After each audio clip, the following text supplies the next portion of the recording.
So I find it really funny that you bought arguably the most expensive 4 roses, because I told you I was getting a nice whiskey for the occasion, so I got my favorite one. Yeah, I have not tried that one. You haven't tried this yet? I have not. I've only gotten this one. Okay. Yeah. Yeah, this is my favorite. I think whiskey. I confuse that with this one sometimes. Okay. Yeah. Okay. Yeah, this is maybe like $10, $15, $20 more than this. I think it's around 50 to 60. This is only $40. What? I always see it at like Andy's? like 70, $75. Wow. Okay. I wonder if they priced it wrong. I don't know. I've always known. I mean, unless I'm confusing it with something else, I always thought that was more. 40 and 40. It was like, with tax, it was like, I don't know, high 80s. Anyway, so I'll probably definitely be drinking some of this, but I wanna leave it with you as like a little gift of. You don't have to do that. No, I'll drink it though. Okay. No, I wanted to celebrate your maybe winning the election. Oh, definitely winning. Definitely winning. Yeah, so we got a few days left. Yeah, Tuesday. Ballots have to be dropped by 7 p.m. in the drop boxes, and Nice. it's close. Wow. Yeah, now I want to kind of compare them, because I've always thought that this was more expensive. So 100 proof, 90 proof. Yeah. Single barrel, which that's obviously that's stellar. What was the price on this? I usually can get it from like 50 to 60 ish. It's decent for a single barrel. Yeah, and for 100 proof, that's super smooth, super full-bodied bourbon. Like it smells great. It's exactly what I want. It smells like caramel. Yeah. It's like caramel. So I'm gonna start with this one. Yeah. And work up to that one, because I wanna see and compare. So my cigar order, I did you can build a sampler. So I've never done that before. And you go in and they just have single cigars you can just add to it. Is it cost effective? Yeah. It's good? Yeah, they're, again, priced. I mean, if you compare them to, local cigars, they're still priced better, without having to buy a whole box. Sure. Well, Oh, sure. So I just kind of got an assortment of ones I've heard of, but I've never tried. So, yeah. anything notable? I'm not going to remember names off the top of my head, but one is I believe one of the, I've been holding on to that one for a while. There's one that the wrapper is aged in bourbon barrels for 5 years. Oh my gosh. Like not soaked in bourbon, just like I think they just shove the leaves in bourbon barrels. Yeah. And just age them for 5 years in there. So that might be a nice. So I'm not into like a lot of aromatic cigars or the sweet cigars. Yeah. That's just Yeah. you got a sugar tip or something. It's like that's not what I want when I smoke a cigar. But if it's got a little essence of bourbon, that could be pretty awesome. People are doing that a lot with alcohol, but it seems like they're branching it out into other non-alcoholic things too, like what you just mentioned. Yeah.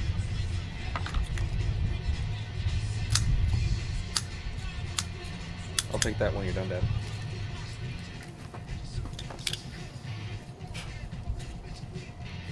That was your lighter, right? Yes. I think what happens is we wrap up when it's dark out.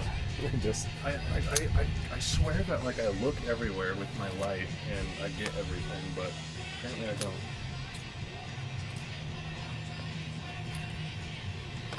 pour it first. Try this one first.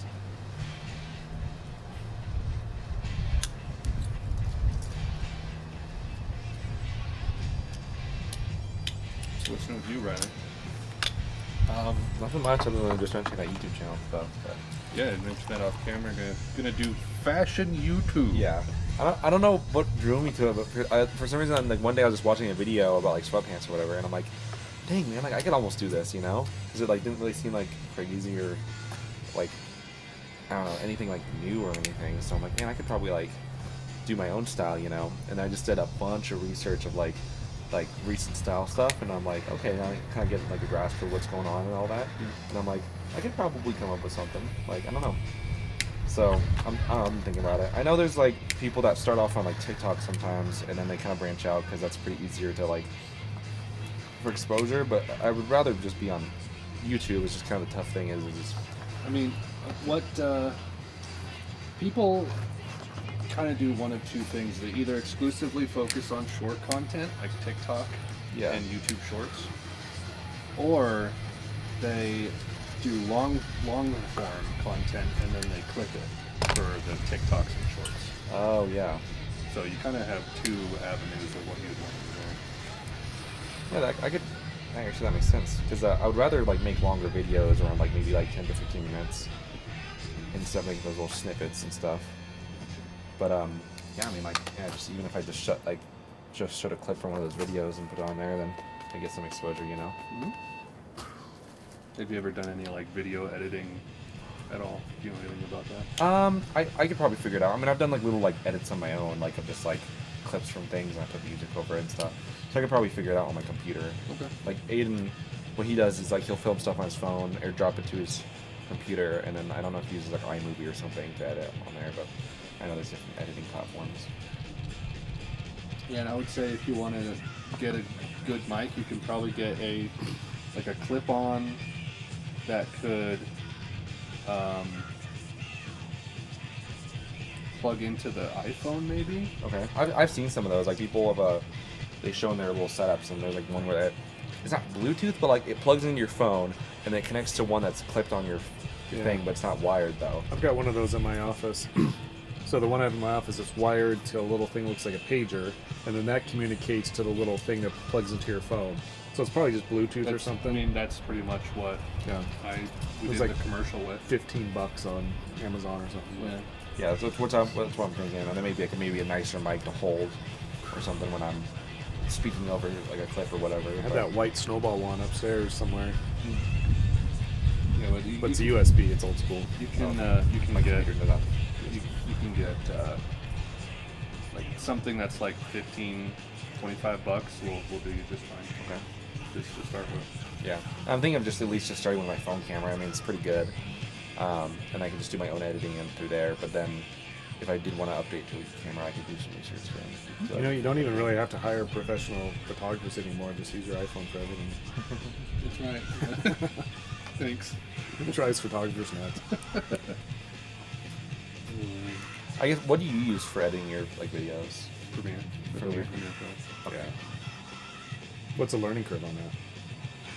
You could go from knowing nothing about it to making a competent edit and export in an hour. Really? Yeah. That's decent. You have to, like, I did that with Ethan, because he was making, do you know what he's doing now? No. Because he was in, like, I don't see anything from Ethan anywhere. Yeah, he's super quiet on Facebook. He doesn't do Which is fine. Hardly anything on social media. I like that some people see that as like a red flag. It's like, no, that's probably like they're doing great. Yeah, that's the green flag. They have the a life. green flag, they're living their best life. Exactly. So he was in, I think, like IT at Vera Bradley, same place that Matt was at. Yep. And then he more or less created his own position in the job at the place. He like went to whoever it was and said, hey, a lot of the like updates and like technical stuff that like comes down to the store level, like, you know, updates to their user interface on their like cash registers, all that kind of stuff, even up through like the offices, they have like just like a text like kind of walkthrough of how to use things. Okay. And he said I can like do like voiceover and video, like explanations and like tutorials. So basically he does, I don't know what you technically call it, but it's still kind of IT, but just makes basically content for the Vera Bradley like programming stuff. And I think he makes like $70 a year. Wow. He just made up this job and they said yeah. So power to him. That's cool. But I asked him, like, do you know how to use, I think he has Adobe Creative Cloud through the job. And I was like, do you know how to use Premiere? He's like, no. It's like, okay, I'll sit you down. Took like 45 minutes, and now he knows how to use it. Nice. So, those programs can be super intimidating if you're just fiddling with it. Yeah, I remember it's been a while ago, but we got like the Adobe Suite on the cloud used at the office, and Alyssa was trying to use it for some of our marketing stuff, and she had learned some of it in school, so it was worthwhile for her. But then I tried to use it for a few things. I'm like, you don't know, like, is 45 minutes to an hour of like doing a tutorial going to be enough, or is this literally like I have to take like a semester class to really get nailed down? And like with Premiere, like everyone's doing more or less the same thing. You're taking a video, you're cutting it up and moving the pieces around. You're adding like extra audio, like a music track maybe. Right. And then like maybe you might want to do like some color changes or like, fade in, fade out. That's most people's like basic starting point with video editing.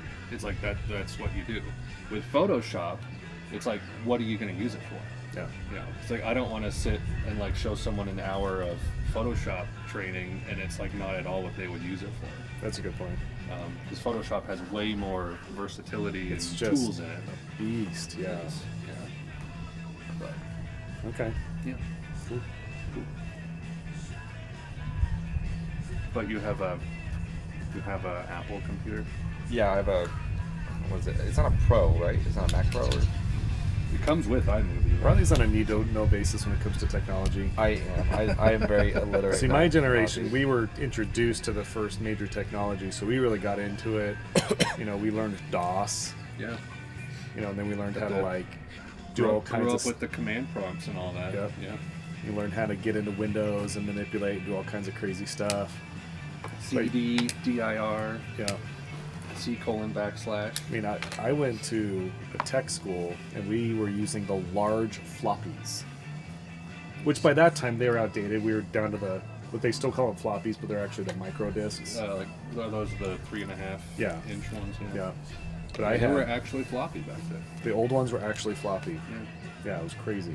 I still have a few of the 3.5 inch from when I was in drafting school, and mostly just for nostalgia. It's not like you could ever use that anywhere. I love that they still use the floppy disk icon as like the save icon in like all the programs still. It's like, what kid is going to be like, what is the save picture? Yeah. It's like, that's a floppy disk. It's like a rotary phone. Yeah. But I think it. Oh, that's not good. I think it does have iMovie on it though. It should. If it it's should, an Apple yeah. computer. It's a free... And that's what Aiden uses too for his videos. So Premiere, like Adobe is like, I mean, it's one of the best tools out there for editing, but like as an introductory thing, I don't know if I fully recommend it, but also I'm not completely familiar with all the free alternatives. Like I know there's for Microsoft Office, there's an open source version called LibreOffice. It's completely free. I've heard of it, yeah. And it does pretty much all of the same stuff. It's completely free. All of the like PowerPoint, Word, Excel, all of it. Right. We used to use I'm gonna forget what it's called now, but same thing, open source, and it was a free suite. Yeah. That was half decent. Yeah. And does the trick. For a Photoshop alternative, there's something called GIMP, which I've never used, but I hear is like somewhat competent. Can do a fair amount. For like a free video editor, I actually have no idea.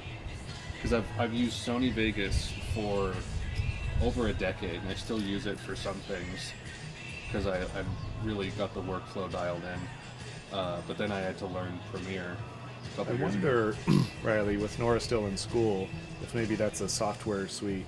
Now, do you purchase that, or is it just on the cloud and you pay per month? It used to be you could just purchase, like, I just want Photoshop 2020. Yeah. Boom, $200. Now I done. own it.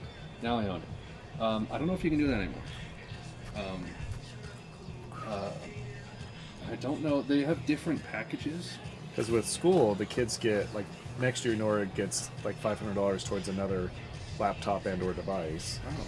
But then I think some software and stuff, they get some credit towards that as well. You just have to show them the receipt, get reimbursed. I wonder if that's something I don't know. But if it's just a cloud thing, it's like $40 a month. You can like, that's the nice thing is like you can kind of tailor your. They've figured out that not everyone wants to pay like $90 a month for all of the Adobe programs. Right. So they've done like here's the photographer package. You get Photoshop and Lightroom and Illustrator for $40 a month or something like that. But I think you can get one for just video. Okay. Like Premiere Pro, and then it might have like a media encoder. They have a media encoder program that lets you like batch process, export a bunch of videos at once if you're like doing that. But I've never used it. I don't know how much that costs though. So that might be something to think about, really, too, is you guys can kind of utilize the school stuff for that. But so you can do like clothing clubs and then demo the clothes and talk about them. Yeah, so I know there's like some that are out there that like I could do. I don't know. Like I'm kind of open to a lot of things. Like there's one YouTube channel where this guy like he's I think he's like from the UK or something, but he like does a lot of like he does a little more, maybe talks about a little more designer stuff. Sure. And then also more like casual stuff. I don't know if I'll lean in too much into the designer stuff, but I probably will touch on it a little bit. But more of just like kind of what my style is and the different styles, because there's a lot of different like style cores, I guess they call it, that are interesting and stuff, and I can cover like different things in there. But like, for example, I can cover like a video on like certain jeans and stuff, or like brands of like denim and all that, or subscription service ones of like actually like my reviews on it, or even like covering drops of like things I want to like look at. Like even like I don't see a lot of people do this, but like even like I would like YouTubers and stuff when they do their own merch, like when they actually have an actual like company of clothing, like I don't see anybody cover that. Like you know, like Markiplier's Cloak or something, and Owen Rogers. Yeah, and Owen Rogers Stark Hat. And I'm like, this is actually some pretty cool pieces on here. I'm like, but nobody's covering them, so I think it'd be kind of cool to like, you know, like show my haul from that or And then whatever. maybe they start sending you some free merch. Yeah, and like when And you do that'd that, be nice because they're like custom merch that's really quality. It's like $40 for a T-shirt. Right, that's good stuff. Yeah, $80 for like a hoodie. Yeah, I know, but like it's good quality though too. It's like it's actually pretty nice. Like I had this I got a Final Space shirt from them that I got stained, and I couldn't get the stain off, so I had to bleach it with Mom, and it actually looks a lot better now. But even through all of that and washing it several times, it's still pretty soft. It's just made out of cotton, but for some reason it's just like pretty good T-shirt. So Cotton's legit though. what? Cotton is legit though. Yeah. It depends on what type of cotton you're getting to. I mean, I used to be in that weird cotton polyester blend for those shirts because they were a lot like softer. But I kind of realized like if you just kind of get the right cotton shirt, they usually look better, and they're a lot, and they're pretty much as comfortable, because the polyester and cotton mix ones like to stick to your body a lot more. Yeah. And I'm like, yeah, if you don't really want to go for that type of look, like it's not, and I don't like going for that type of look, it's not like super great. But when you just do just the cotton, and especially if you do it a size larger than your normal size, it gets definitely a boxier silhouette, and it's a lot. I think I personally like the style of it. A lot of it's how it's sewn together, and I think the quality of the cotton, and then how they process the cotton too. Exactly, It's yeah. almost like a micro cotton. It's Do you not like the taper then? It depends on some of the shirts. Like some shirts I'm okay with, but I'm mainly like for right now I'm liking my shirts a little bigger. I'm getting like XL You don't shirts. like the look or the feel? More the look. I mean, the feel's fine. Like I'll wear it like I'm basically a large, just like any sort of T-shirt or whatever. I can wear like a large. It's comfortable. It's a little. I think it's maybe not a little snug, but just like tapered. But then I like the more the XL because of the look a little more, and it still is comfortable. Good. So I'm kind of being on upsizing on that, and also kind of going more for a baggier fit for like pants and other things. Would you call the channel just after your own name, or would you come up with a name? I don't know, because I've seen people do like, I don't know, like interesting names, or they'll tie in their name to the name for something, or for some reason. So I'm kind of trying to come up with a name for that. My recommendations for starting a YouTube channel to anyone. First thing would be, don't fret too much about the production value. Yeah. Like I said, like get some cheap mic. You might be able to get away with like hand holding the iPhone, but like, having something that's like not pain in the ass to watch. Yeah. It's like if you watch the video back and you're annoyed, then like everyone else will be annoyed. So like make something that you would find entertaining Yes. and fun to watch. First off, second would be like so many people don't do this. Like title, description of your videos, use good grammar, capitalization, spice up the description, put like, you know, little like dots or arrows pointing to links. I mean, if you go to anyone, like any big YouTubers, like videos, like look at how they're titling their stuff. Yeah. They'll put like, you know, they'll rely a lot on like dashes, M dashes, colons in the titles. Yeah. All caps sometimes when that's needed, asterisks, and then like in the description, like see how they're breaking apart, you know, all their links and it's not just one big paragraph Yes. or just line after line that's broken up. And like I said, Yes. there's arrows to links, and that just gives it an like aura of professionalism, and also it's super easy for them to It's easily digestible. digest and go through like all of the content. Okay. So make something that's entertaining that you would like to watch, and then give it some polish after the fact when people are looking at the video on YouTube. Because YouTube's like one of the apps I'm probably most on my phone. Yeah. Just because I like to put it on the background while like we're playing games or like working or whatever. So it's like I'm very familiar with different video formats and or how people like make their videos and how they you know do basically like how they film their videos. And if you all pay that. attention to that and you notice it, it's super easy to just do it yourself. Yeah, which I've noticed a lot, and like even like with like thumbnails and like the titles for them, I kind of know like not to like put down a very generic one, is to like, you know. Another key thing is thumbnails too. Oh yeah. Like some people can get away with just like letting one of the 3 default thumbnails be the thing. Yeah. But making a good thumbnail is also good. I personally like really hate the thumbnail trend right now of like people's surprised face in the video. Yes. it's so annoying. And then there's a background that's like something crazy. Arrow pointing at something. Do this. Yeah. 5 secret kitchen hacks. Don't use a sponge. Scroll. Go away. Like even in, like, because I watch a bunch of like photography stuff. I was scrolling through today and I saw one, just some guy holding the camera sideways, and it says like, I hate this, and then the name of the video was why I hate photography. And he was holding like a really nice camera, and it's like, I'm not gonna watch your video. You're already annoying me out of the gate. I didn't even click on it yet.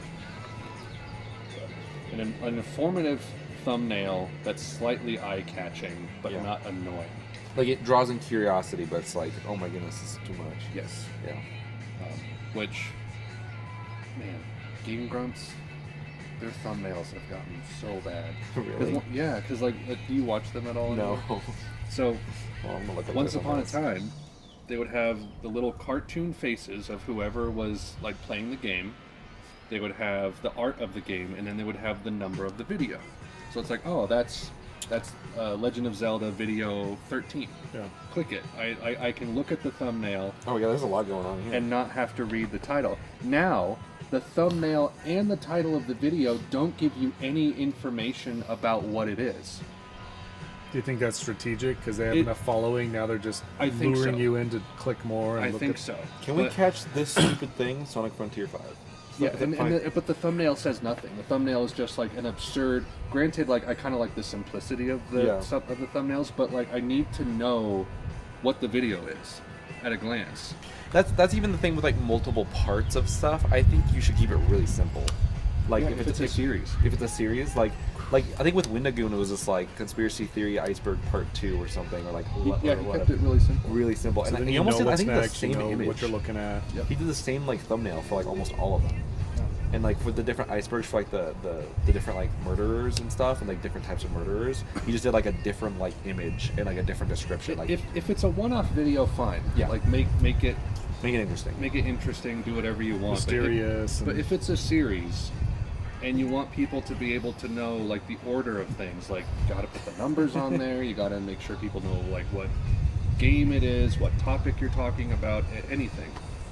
And, I move like away from that. I like Penguin Zero's thumbnails. It's just a picture of him in the clip. Yeah, and honestly, I think it's just one of the default pictures. It really is. I don't think he does any thumbnails. I think he just lets it be whatever YouTube. I think he takes it. Yeah, I'm pretty sure that's it. Or he'll like take a photo, or a screenshot from the video, and it's like, and like sometimes his titles are super like.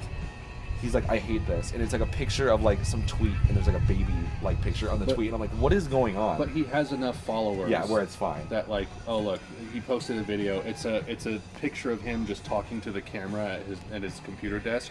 It has probably like 500,000 views in the last 12 hours. Yeah, it's insane. It'll probably be it's like because he has however many million. So he can get away with that. Million subscribers. Which but like I think with just starting, it might be a little like you actually want to make it interesting, you know. I want to show Greg this. So this guy, he has 12 million subscribers. Yeah, and as you can see, a lot of his videos are just pictures of him. I finally watched it. 1 million views 4 hours ago. So this is actually scary. 5 million views, just a picture of him. But like, he has enough people who want to watch him that they'll just click because they. So is he right place, right time? He's been around for a while. Yeah.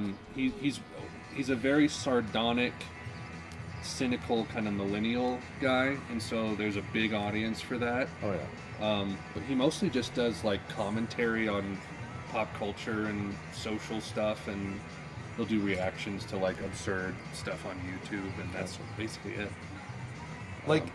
He has this. He made 2 videos on the Gwyneth Paltrow trial against this one, other guy that like it was a weird skiing accident, and like the first video, like the thumbnail is just of Gwyneth Paltrow in court, and it says Gwyneth Paltrow trial is nuts, and then the second part is the trial is over.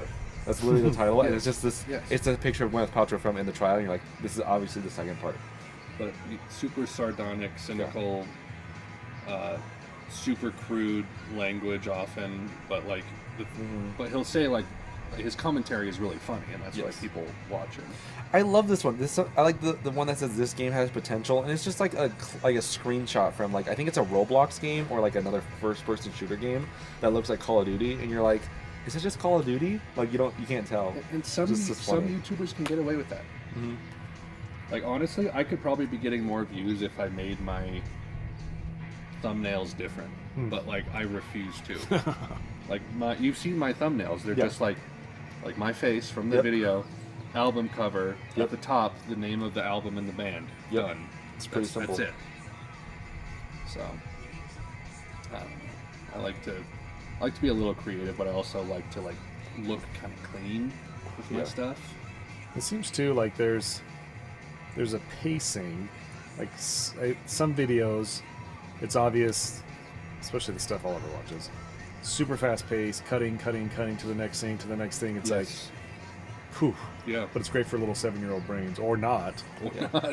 But then there's like the long form stuff like Joe Rogan does, which is like, you're committed to 3 hours, and they start off with pretty light conversation, talking about whatever cigar, whiskey they're drinking, and then they start getting into the stuff. And usually the meat of it's like somewhere in the middle. About bears, people getting mauled, and Well, Joe Rogan's actually because he's kind of got it pretty easy on Spotify. The thumbnail is just literally the person he's interviewing. Oh yeah, like you just see it again, like super clean. Yeah, it's like number 1,235, Shane Gillis. Yeah, okay, that's all you need to know. And a picture of him, and then you can kind of basically take away from like, okay, now I kind of know what's going to happen. Like, Jordan Peterson showed up for his 3-hour conversation of the year. Like that. Yeah.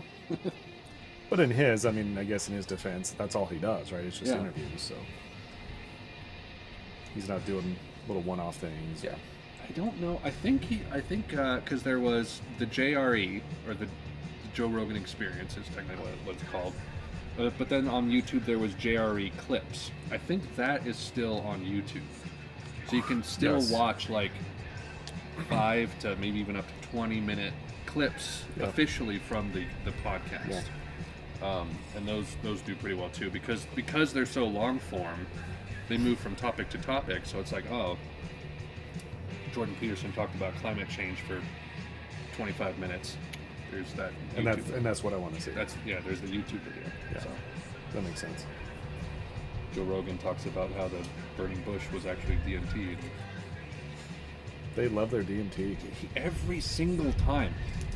Whenever anyone brings up the Old Testament, the first thing he says is, you know that it's crazy, man. This is crazy. That, like, they thought that the burning bush was actually like DMT and they were on psychedelics. Every single time, Joe. What a take. I desperately want like a hardcore like philosopher apologetics guy to go on there. Like, how awesome would it have been for Michael Heiser to have been on there? That would have been epic. Like, that would have been like the perfect gateway for him to get into more serious stuff.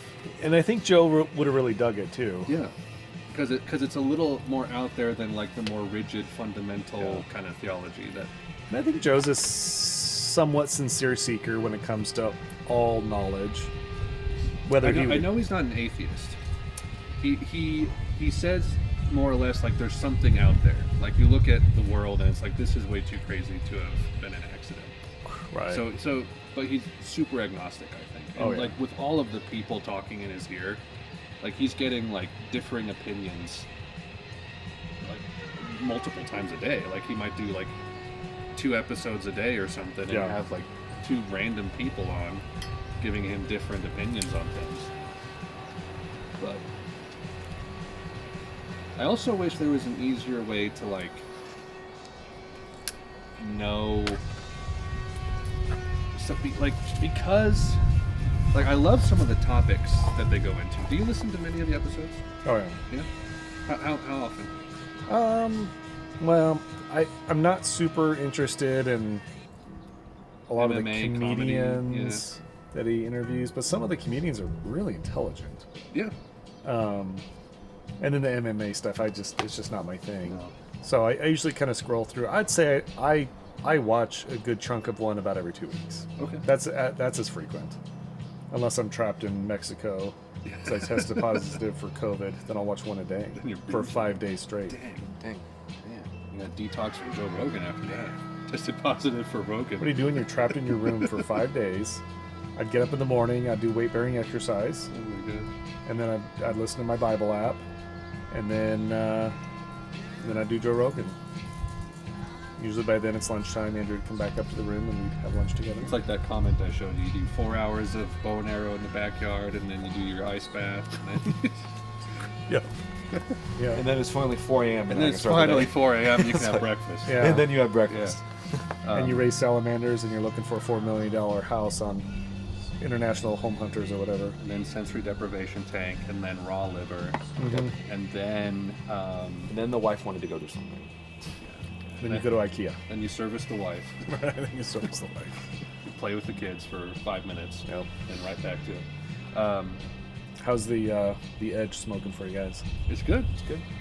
I've noticed when I get them from Rems lately, they're dry.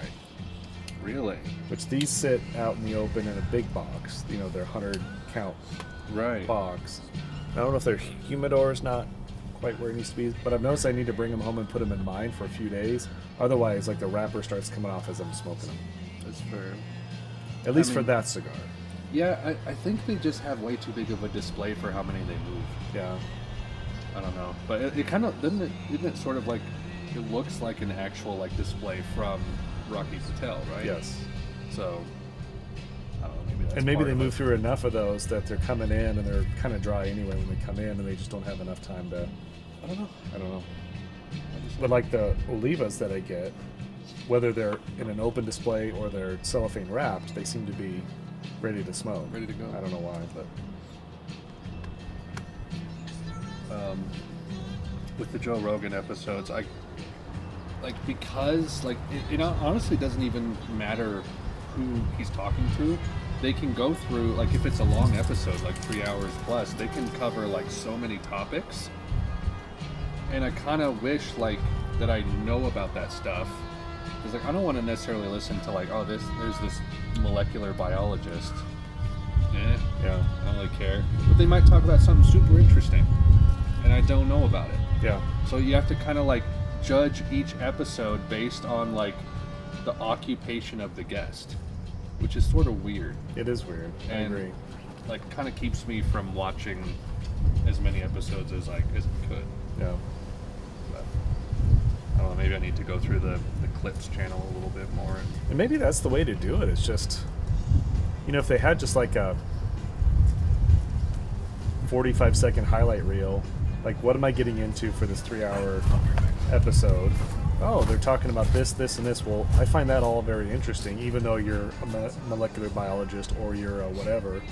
Because I mean, I watched, again, in Cancun, sitting in my room, just like, I just going back and just kind of watching episode by episode. And I watched one where this guy, I think I've talked about him before, he, professor at a university, and they're playing around with if they created a kind of an artificial YouTube, like here's what's up next, thing on laptops, and gave them to graduate students, that they were able to basically manipulate how they vote. Is this the guy we talked about before? Yeah, I can't remember his name. The guy whose wife was more or less killed by... Pretty much. Yeah. It's crazy. That was a wild episode. It was a wild episode, but I don't know if I was just scrolling through if I would have listened to that one. I did, only because I think I saw a clip first, and then I sought out the episode. The guy's frumpy. He's wearing like when boomers wear like hats that are like too soft on their head and they don't fit right, and they've got like the weird gray shaggy beard, and it's like, who's this guy? But then he ends up being like really smart. Yeah. And like right in it, and he's basically telling everyone, get off Google and download Brave for your browser. Like, okay. And he had, you know, anyway, it was compelling, and especially since he's right in the middle of actually doing research, and he's kind of exposing some of this stuff, and his wife gets knocked off. It's like, wow. Brutal. Yeah. There's so much information out there. There is. I'm thankful that a lot of it is really easy to locate. I just wish all of it was. Yeah, agreed. Because sometimes it's like I'm in the mood for like a very specific type of thing. And you start like watching a YouTube video or listen to a podcast, and like not quite exactly the avenue I wanted to go down. All right, so the small batch was delicious. Was small and batchy. I'm gonna move on to the single barrel. All right. And I've never had this. Like I said, I'll do it up. Super similar to the coffee or whatever it was. Coffee. Oh yeah. This is going to be, which that is currently my favorite whiskey. Good. Well, I mean, this will probably be very much the same. Just it smells great. Super full bodied. The darker color. Super smooth for 100 proof as well. Just kind of lives in your mouth for a bit. That's ridiculous. Yeah, that is really good. It's so good, man. And if anyone's had like the really cheap Four Roses, which isn't a bad place to start if you just want a really cheap whiskey, but I wish I had a bit more bite to it. Yeah, it's a little thin, but the taste is good. Taste is good. Yeah. So then you get into these, and it's like another level. Mm-hmm. And at that point, it's like if you're gonna go Four Roses, might as well step up the game a little bit. Yeah. And I have not had this. I haven't either.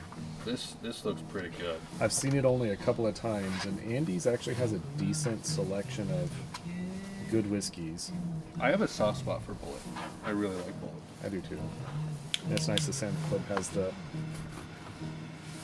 mega large. The mega large. Yeah, that at Andy's was 50. Yeah. And at Sam's it's what? 35? Probably. For like the double large. I mean, it's ridiculous. And I like the rye. I know a lot of people won't sip on rye, but I like rye. I don't mind rye. I get it primarily for old fashions. Yeah. But if I feel in the mood for something a little more interesting, I'll get one. Yeah. But yeah, bourbon is kind of my daily driver. Yeah. I like how something about that corn being the primary grain, just like, I don't know. I've come to realize I just don't like thin whiskey. Yeah. Like scotches just don't do it for me. Like I want to like feel the heft of it. Yeah. Agreed.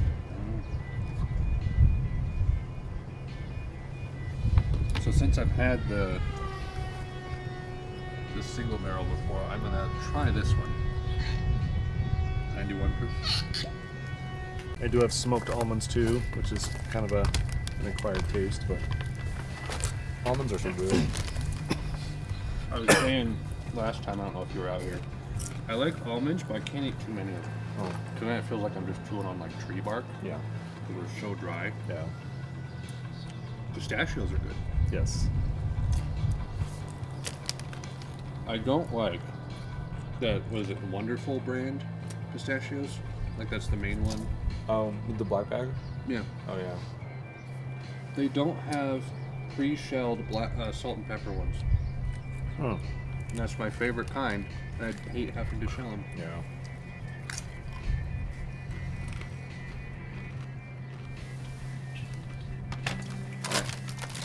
Rid of them, they're just timeless. Thank you.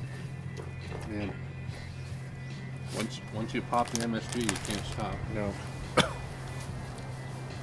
So, we were talking about MSG a few episodes ago. You said it's an excitotoxin? Yeah.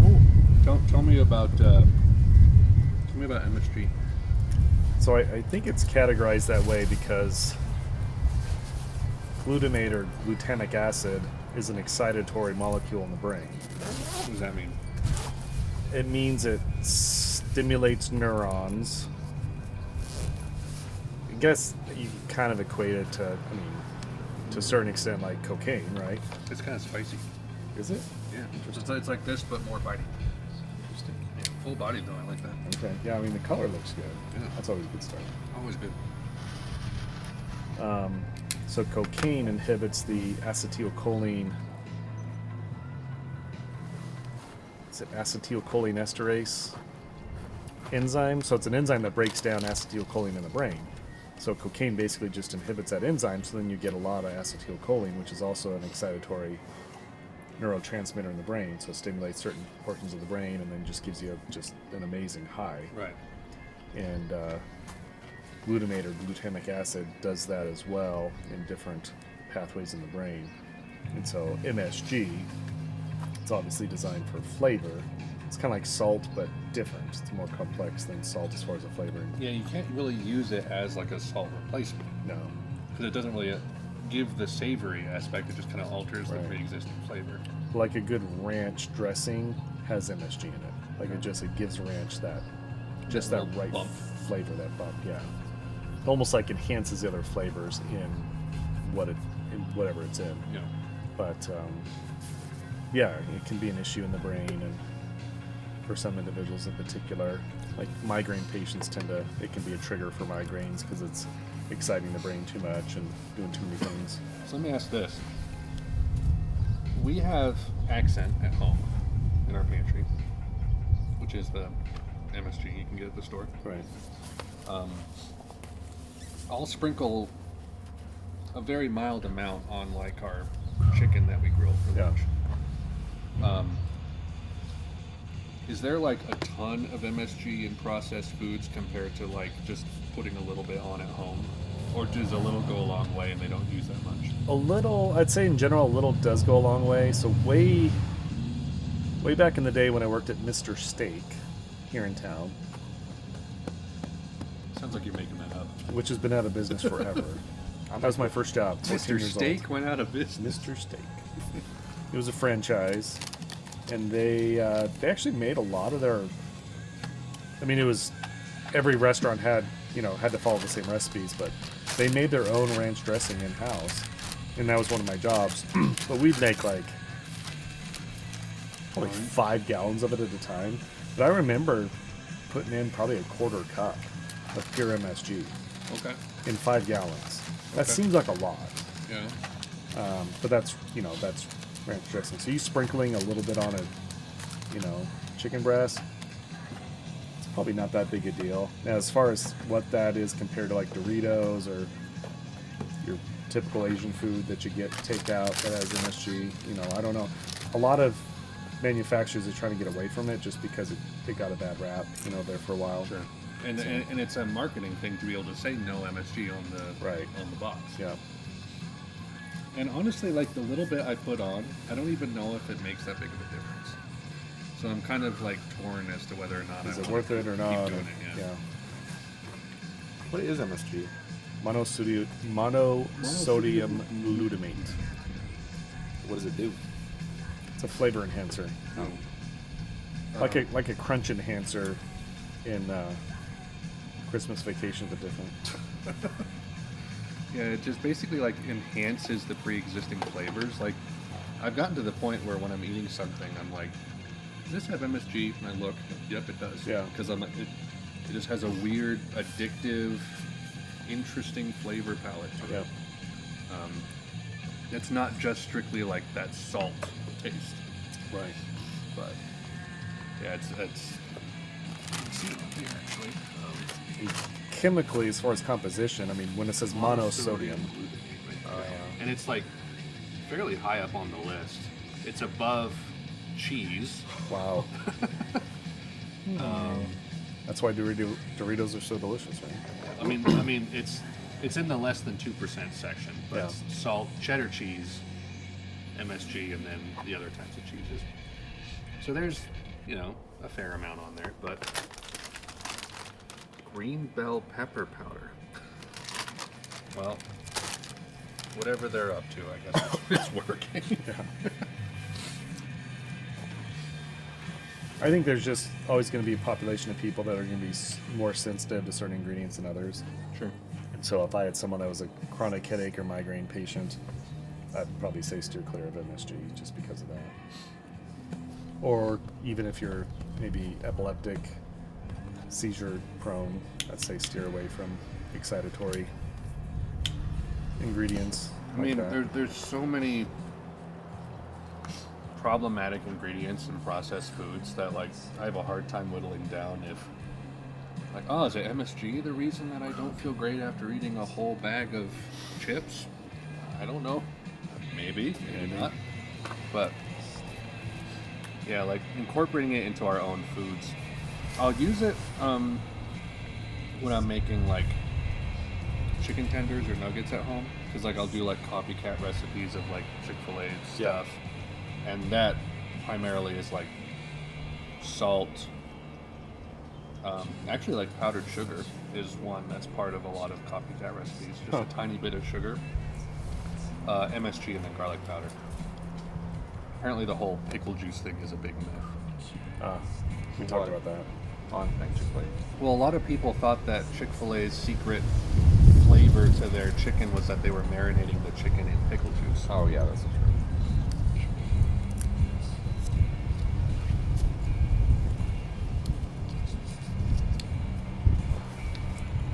I mean, we get pickles in these giant buckets that are probably in pickle juice. So when they put it on there, But those are for just the sandwiches, right? yeah, usually. What are they really? What are they really? We do not dip the fillets in the pickle juice. I know the fillets come pre-oiled and stuff, and then we bread them in house. There's a channel called Glenn and Friends Cooking. It's actually a really funny story behind the channel, because it's a white-haired boomer guy from like Canada, and his main career was like videography. Like he'd do like high-end commercials for big companies, and he just built this little shed, not little, it's actually quite big, in his backyard with a full kitchen in it, basically a studio kitchen with like gear on the ceiling to be able to like hang lights and cameras, and he just does a little cooking YouTube thing from his little studio in the backyard. Nice. But it's like super, kind of like the guy I mentioned before, Adam Ragusia, who I said did the MSG video. Super science-y kind of cooking stuff. So Glenn did like a 12 video series on perfecting the KFC recipe. Wow. And he talked to people, he traveled to the original KFC location, Paid people off. and just kind of went through a bunch of forums online, figured out like this is as close to the original 11 herbs and spices recipe that you can get, and the makeup of it and all that, and does a lot of videos about like, we're doing this old Depression era cookbook recipe for Coca-Cola. No. He also did a video on Coca-Cola and like what it takes to make Coke, and it's like a bunch of essential oils to make this thing, and then you distill that into, you put a few drops of that into something bigger, and then that's your syrup. Wow. And there's an ingredient in it that he can only get, he withheld it from the recipe because he can only buy it in like a certain quantity from some manufacturer, and it costs like $1 million to get that much. But Coke can afford it. Right. But like you can't as a consumer. But like he knows, like he has done all the research and all that stuff. Really entertaining channel. Interesting. And I love that like we're in the era of YouTube now where there's like people basically doing journalism in all kinds of random fields, like food and all that kind of stuff. Whereas once upon a time, it's like, I want to make KFC at home. You like look up KFC copycat on Google, and you're gonna get who knows what. Who knows what? Just like, I made this, and it tastes nice. Yeah. You want to try it? You guys ever made copycat recipes before? Yeah, we've done a few. Gotten all nerdy and tried to figure out. Yeah, I mean we've easily figured out the zuppa Toscana soup from Olive Garden.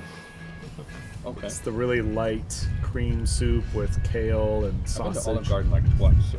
Yeah. So it's a good soup. I think we even used it at one of our soup challenges for Christmas. Oh, yeah? Nice. But it's good. It's easy to make, and the recipe must have leaked out there because it's exactly what you'd get at Olive Garden. Yeah, you almost have to have like an industrial edge to be able to make certain things. And I learned, I heard this from Haley. She watched one of Ragusia's recent videos because he did one on donuts.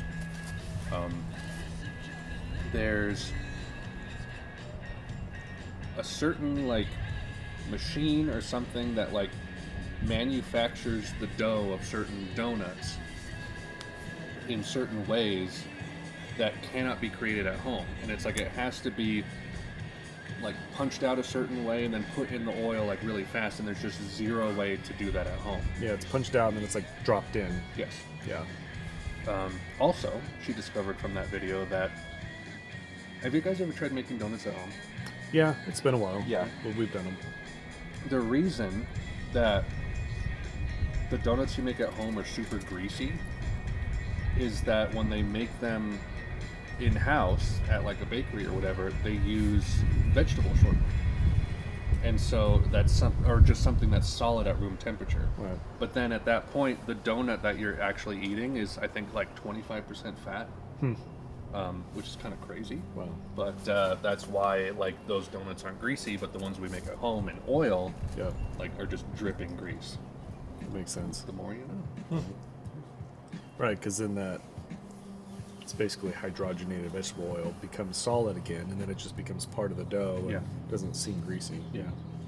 Like a cake donut, that is like probably a good percentage of the density of it is. Yeah. There was another one, cake flour. So like cake mixes, the flour that's present in cake mixes, you cannot imitate that at home.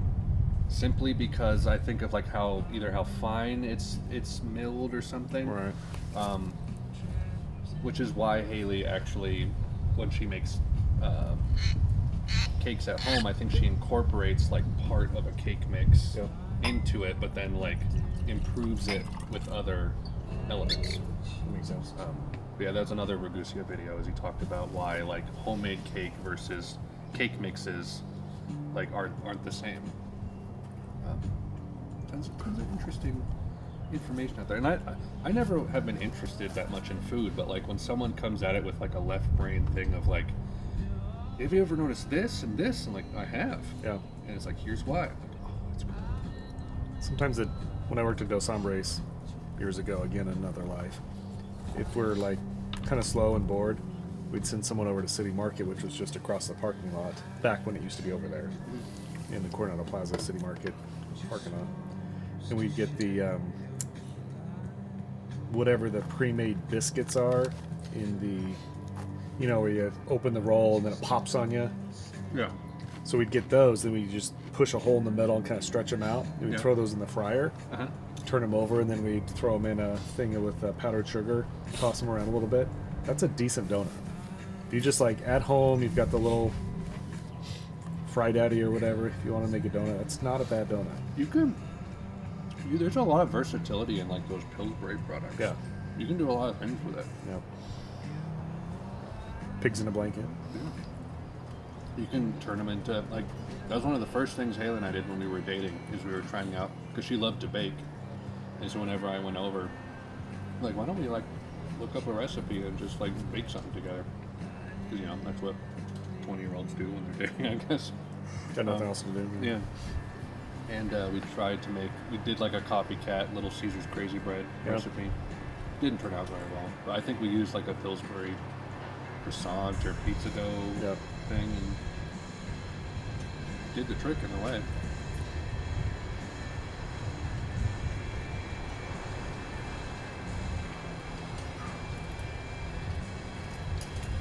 All right, I'm gonna try the Bullet 10-year bourbon.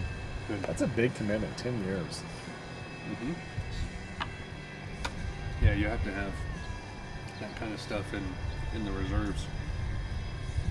And always be putting new stuff in reserves. Yeah. But I mean, at such a high price point, you're probably not moving very much with it. No. Definitely more peppery.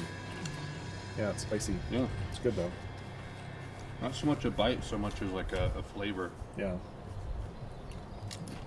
From select barrels, aged longer for a character that's rich, deep, and smooth.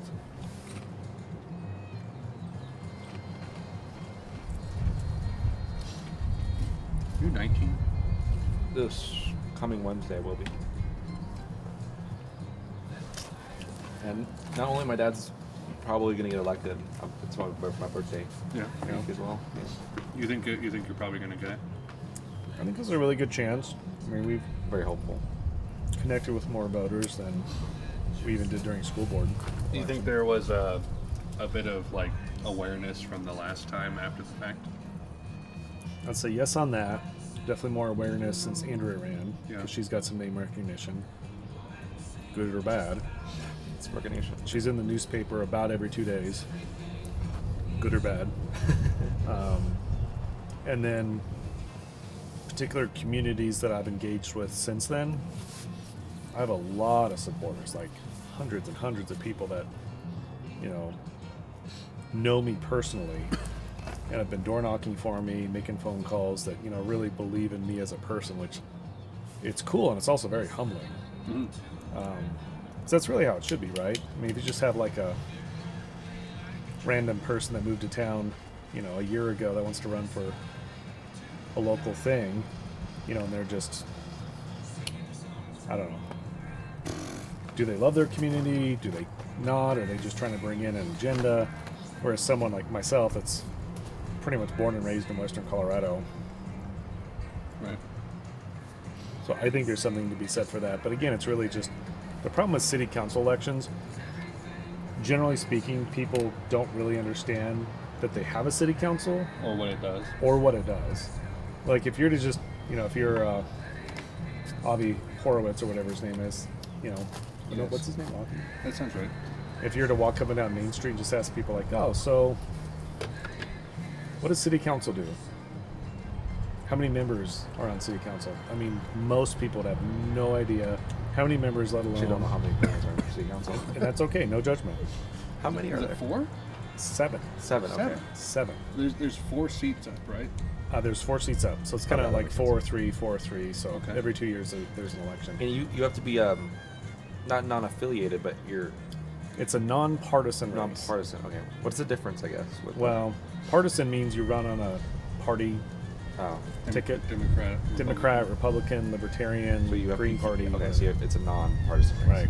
Even though people still come at it in a partisan way. Yeah, and, Well, they'll find out who, like, if you are, and Republican. parties get involved for sure. And I mean, you've been conservative. You've worn conservative on your sleeve this whole time, so. Right. It's no secret I'm conservative, and you could be unaffiliated and be conservative. You could be a libertarian and be conservative. Yeah. I find that that's more of a philosophy of governance, and and I like to think of myself as a principled person. So I've got principles that not every Republican's going to agree with. Right. I mean, you talk to some Republicans, and they want lots of government and all the government things that they can get from that. And it's like the old school Republican way.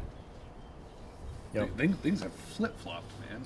Things are honestly just kind of all over the place. Like, once upon a time, like this Ukraine thing, like it's become like Republicans are like, and the Democrats are like, let's go support Ukraine, war. Yeah. Which is... It wasn't that way 20 years ago. No, it's like COVID became really partisan, which I was surprised by.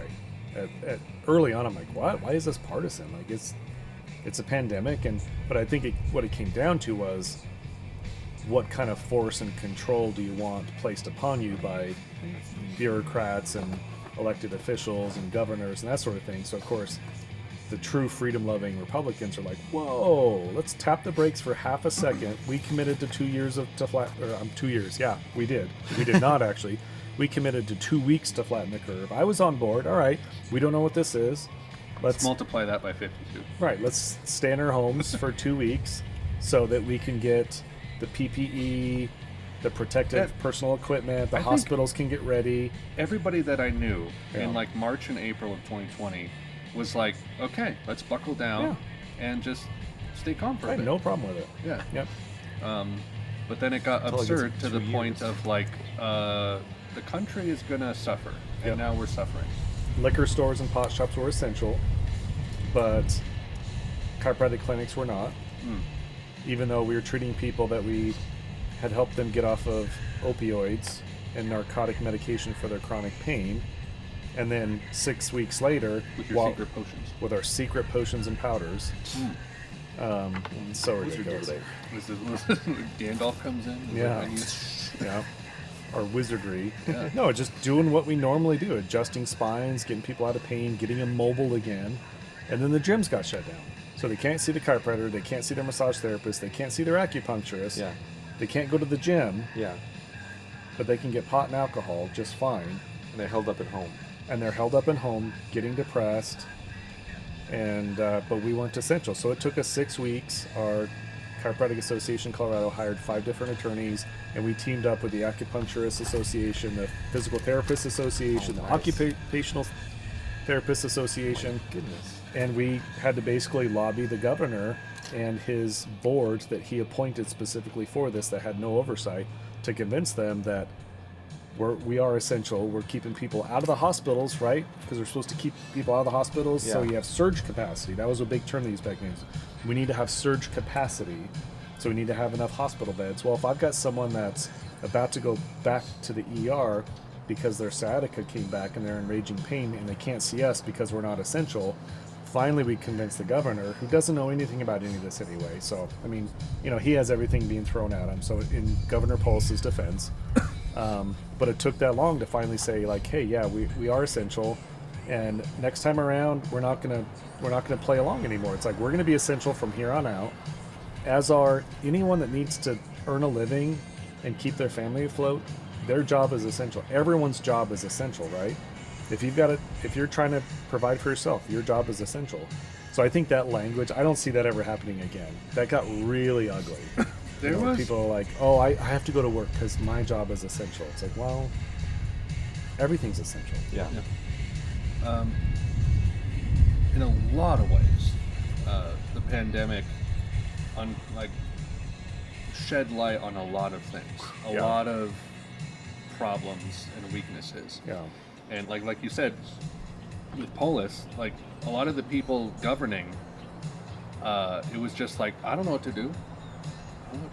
And honestly, Polis, I think he gets, like, from all the conservative people I've heard, I think he gets like way too much flack from, like, people just like attack him based purely on like his position, which obviously I don't agree with. Right. But like, I feel like he's been more charitable than I ever would have expected a candidate of that stature to be. he was one of the. I'm trying to think, it's been the longest 2 or 3 years of my life, but like early on, there were states that were doing mask mandates statewide. Yeah. Which I still question the constitutionality of that. Can a governor actually require you to wear a mask to go into any business, even if the business doesn't require it? But he was a late adopter of that. I think he really was trying to stay away from that. Yeah. So in some ways, he acts libertarian, but then in other ways, he's pretty sneaky. Yeah. So when it came to assisted living, and especially if you had a business that did in-home care, he did not. So freaking good. I'm sorry. Right, it is good. He didn't want to go before the legislature and create, or he didn't want to write a mandate, and he didn't want the legislature to write any laws requiring people that provide in-home care to be vaccinated. He knew that that'd be wildly unpopular. Yeah. So instead, he went across the street to CDPHE, Colorado Department of Public Health, and he said, hey, through the rulemaking process, could you guys require this of companies that do in-home care? And they said, sure, we can do that bidding for you. So they carried his water, and then they required that of all those in-home care companies. And the letter got leaked, so I've got a copy of the letter. Other people do too. So he did it through kind of a backdoor way. Politics. So it wasn't mainstream. No news network that I know of ever really covered it. But that's how he works. He tends to be a micromanager. He's got his hands in everything, including municipal government, including ours. And I think that's just a lot of overreach for one governor. But again, there's things he could have done that he didn't do that would have been very authoritarian. So I don't know. He's an enigma wrapped up in a mystery, right? Like, the fact that he was, however marginally, better than Newsom or Lightfoot or whoever the hell is in Oregon. Who was that? Gosh. I don't know, but Oregon's a shit show right now. Anyway. It's a mess. I'll take that as like a mild win. Yeah. I mean, Gavin Newsom, requiring all these things, and then he shows up at the French Laundry? Yeah. So it's rules for thee, but not for me. There's a lot of that happening. And then he still wins the vote to get him kicked out. He gets recalled, and then he wins again. Because people are like, boo. Can't vote for a Republican, so let's just get more of the same. I mean, that's California. I mean, they're getting it good and hard. I've always, I shouldn't say I feel this way about politicians. I feel this way about just people.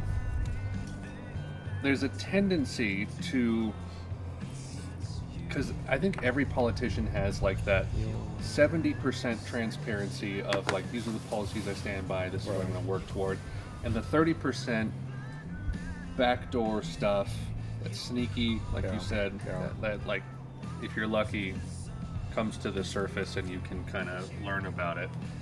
And I think pretty much every politician has that in some regard. Some might be more or less, more or might less, be 90-10, 80-20.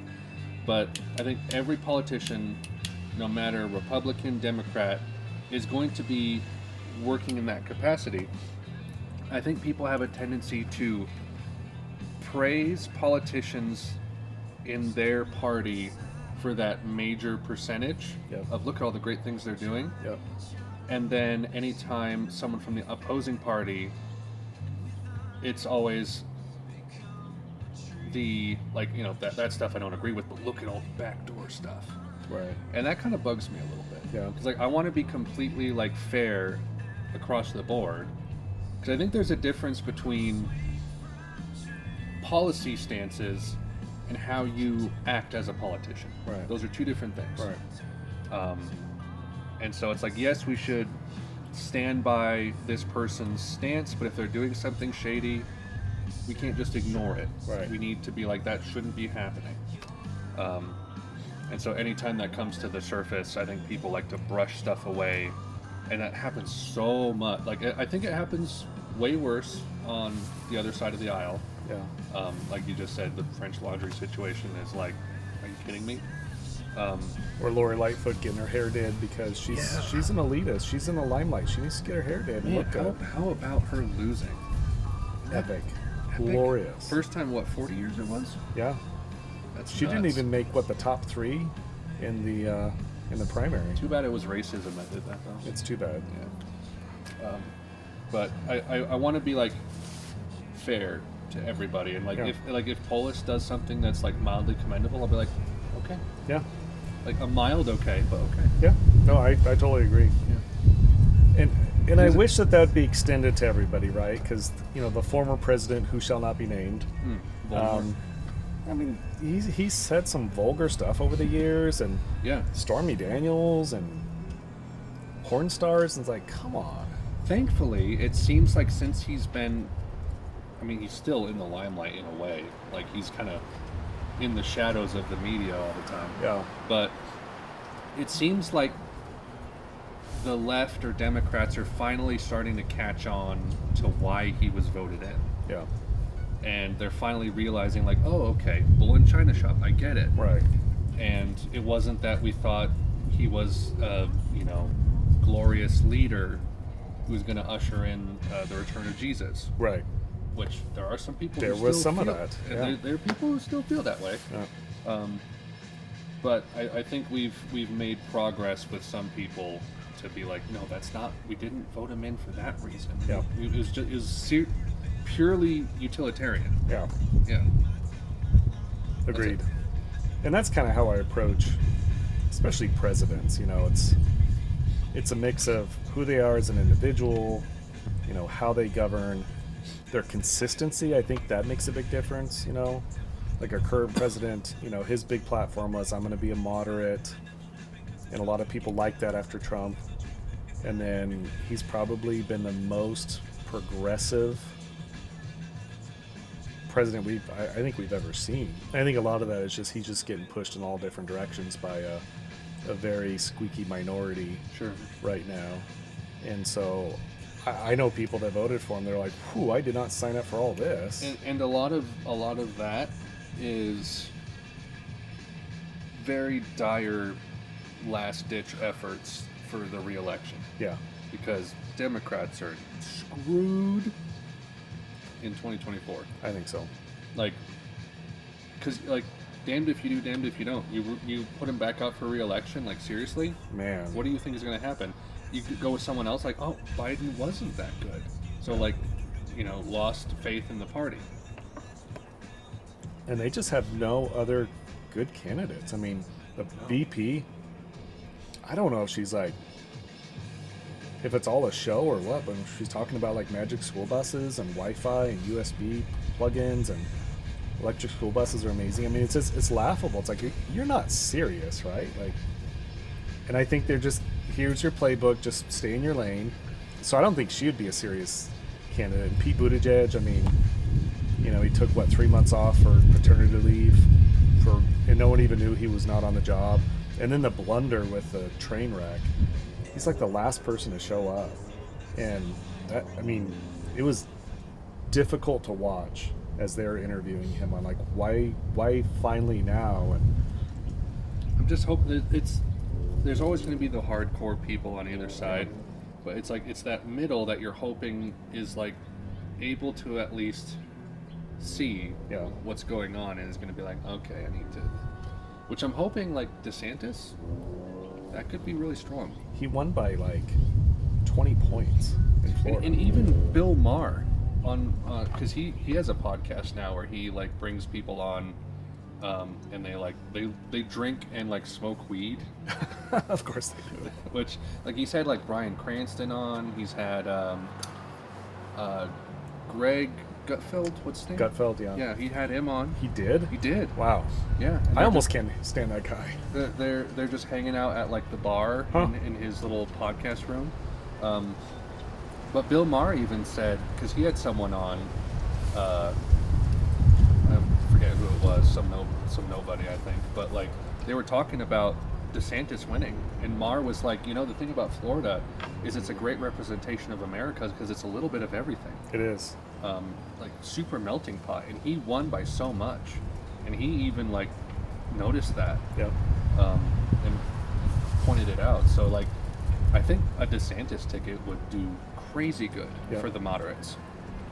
because I'm hoping that the moderates are like, yuck, Biden, and would go for a DeSantis ticket that's just a little more like even keeled than a Trump ticket. I think he's very likable. He's younger. Mm-hmm. I mean, even Trump's going to be old. Yeah. You know, let alone Biden. He's only a little bit younger than Biden. Yeah, I mean, can we not have another octogenarian in the White House that has to be told where to go and go stand on the blue line there, and he just Easter Bunny. He just walks right past it, and then he's distracted by the Easter Bunny. I mean, the leader of the free world. I think that term requires a certain personality in the White House. Not just personality, but like a certain strength in the White House. Yeah. I mean, we're kind of a laughingstock worldwide. When you got like Russia being aggressive, you got China being aggressive, wanting to take over Taiwan. I think it's time that we've got a really strong candidate. I think DeSantis can be that. You know, you see Nikki Haley. You know, I've got some concerns with her. All the polls are pointing to Trump and DeSantis. Though. Trump and DeSantis. I mean, that's it. And my concern is, I mean, if Trump was smart, he would just lean into how ridiculous Biden is and how he's governing. But instead, he just keeps wanting to take cheap shots at DeSantis, which I just find off-putting and not effective. I don't know who his advisors are, but we know that Trump probably does not listen to advisors. He just kind of does his own thing. If Trump backed out and put his support into DeSantis, that'd be a surefire thing. It would. Because people listen to Trump. Yeah. Like, people pay attention to him. They do. Like, the hardcore people. And if he said, like, go with DeSantis, people would. They would. Yeah. Because, like, there's, I don't know, anything wrong with the guy. He seems perfectly upright. Yeah, if anything, I could see some people disagreeing with his policies in his state. And that's just a disagreement, right? Like what? So what they all called the can't say gay bill, which that was just One more time. that's a narrative. Yeah. You know, it's obviously just let's not talk to kids up to third grade about sex and gender. And I think that was handled pretty well. Yeah, it's like just it needs to be age appropriate. And that's the thing with the First Amendment. I'm a First Amendment guy. I think there's no holds back with the First Amendment. Hate speech is all of it's allowed. I agree. But it's within a context. There's no First Amendment in the classroom with kindergartners. You can't bring in pornography. You know, you should not bring in like slasher films and horror movies, all the things, right? It's not age appropriate. So when you're a minor, it's not just all the First Amendment, right? You've got to do it age appropriate. Once you're 18 years of age, you know, go live your best life. You know, do your thing. You know, I think the best way to combat bad speech is with better speech. So that's how you win that battle. It's not. I don't like censoring. I don't like the idea of censoring at all. I don't like what Twitter did for the last couple of years. I think we're seeing some changes there. You know, the disinformation, misinformation. You know, that's just a buzzword right now. Yeah, if someone's saying something that's inaccurate or it's ugly or you've got neo-Nazis out there, all right, let's fight their rhetoric and their speech with better speech and better ideas. That's how you win that war. You don't do it by, you know, the administration trying to censor the speech that you just don't like. I mean, that's an authoritarian state, which I'm not going to sign up for that. You know, I have. We were talking, I think it was the last episode, about like the scaling of the country and how like things have gotten so big so quickly and we don't really know how to adjust to it. Yeah. In one sense, I'm a First Amendment purist, and like philosophically, I say like, yes, allow teachers to show whatever they want to kids, even if it's horrific. And then, you know, obviously the consequences will. Sorry, God, I didn't mean it. The consequences will follow. But on another level, there's like a functional First Amendment now that we've scaled up so big. Because like if you had like, let's say like a small town, small village, whatever, had one school, and the teacher, like, you know, was reading them like erotic fiction. Right. All of the parents would know. They'd oust the teacher. Problem solved. It'd be done. Yeah. But now that we're so big, like if that happened, and we're running into all of these problems with like sex ed being taught to way too young of people, gender ideology, all of that stuff before kids are ready to grapple with it. There's so many, like, it hasn't been fixed. Like, there's so many hoops that you have to jump through to deal with problems like that because we've scaled so big. Right. There's so much red tape and government involved with schooling that you can't just be like, okay, yeah, do whatever you want, because like you can't just fix the problem quickly, like getting rid of Ichabod Crane in your town or something. Ichabod Crane. Yeah, nice reference. Huh? Was. Do you get what I mean though? I do. I totally get it. Yeah. So like in one way, I'm like, everything should be allowed, and the consequences will follow. Right. On the other hand, you kind of have to like taper off a little bit of that freedom of the First Amendment because things are so big, and you can't, like, you just kind of have to set some things in stone because there are so many of us, and the government, well, I don't think there should really be a federal government, honestly, but in the capacity that it's functioning. Right. Because the local government doesn't have as much power as the federal government, and that's why we have to have all of these safeguards in place that I think are kind of obstructing the actual philosophy of these amendments. Does that make sense? It does. Yeah. And really, when you think of the proper role of the government, especially the federal government, it's really just to protect rights. Yeah. Protect rights. I mean, again, you think of it on the smallest level. If it was like you and 20 other people get stranded on a desert island, either you're going to turn into Lord of the Flies, which is scary, or you all agree that, all right, let's set up some rules, and we're going to have a magistrate or a sheriff or someone that like enforces those rules. And if you eating all your chips, sorry. If you plant a pumpkin patch on the island, you're like, hey guys, this is my pumpkin patch. I'm willing to trade my pumpkins for your chickens because you're growing chickens. Like, if you ever read that essay, I Am Pencil, is that the essay? I have no idea. It's required reading. Yeah. Okay. Basically, it's a story of a pencil, and he's like, man, there's no way one person could make me, because like one company has to like specialize in the timber that's required for the wood for the pencil. Yeah. Another company creates the graphite. Another company creates the eraser, which is rubber. And those are all the metal that holds the eraser to the wood. Metal, exactly. It's all separate things. So no one person could create a pencil. Like if I were to say, Alex, go out and create a pencil, you'd be like, I don't have 5 different factories. There was a TED talk about a guy who tried to make a toaster from scratch, and he couldn't do it. You can't do it. Yeah. And so the desert island, you're growing pumpkins, someone else is growing chickens. You're good at the pumpkins, he's really good at the chickens. Hey, I'll give you 2 pumpkins, 3 pumpkins for that chicken. So I'm getting into laissez-faire capitalism now. And you're like, that's a deal. It's a win-win. You shake on that, you get your chicken, he gets his pumpkins, right? Yeah. But if someone else is like, I want your pumpkins, and he steals them, he's violated your rights. That's your personal property. And so that's the role of government, is to equalize all of that to make sure people aren't violating each other's rights. That's really the only legitimate purpose of government. Mm-hmm.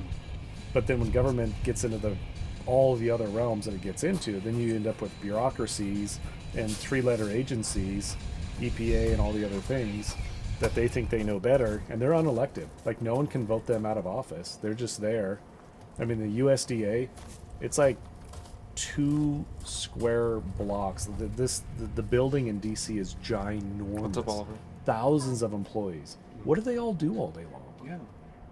What does the USDA do all day long? Something. Thousands of employees. Do you need something? They're self-interested. They want to keep their jobs, so they're going to make up stuff to do and make up regulations. But, and people would say, oh, we got to make sure we protect the environment, because if we don't do it, no one else will. And I think a lot of that would be sorted out in the private sector. But anyway, that's getting into some philosophical governmental stuff. But I think it's like we need to have more of these kinds of conversations of philosophy meets reality. Agreed. Because I think the philosophy of the founders is sound, but because we've scaled so much and the infrastructure has scaled so much,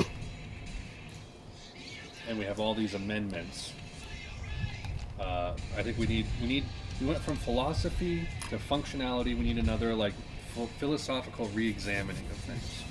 Yeah. To kind of see where we are, adjust, not change, but adjust where we are. Yeah.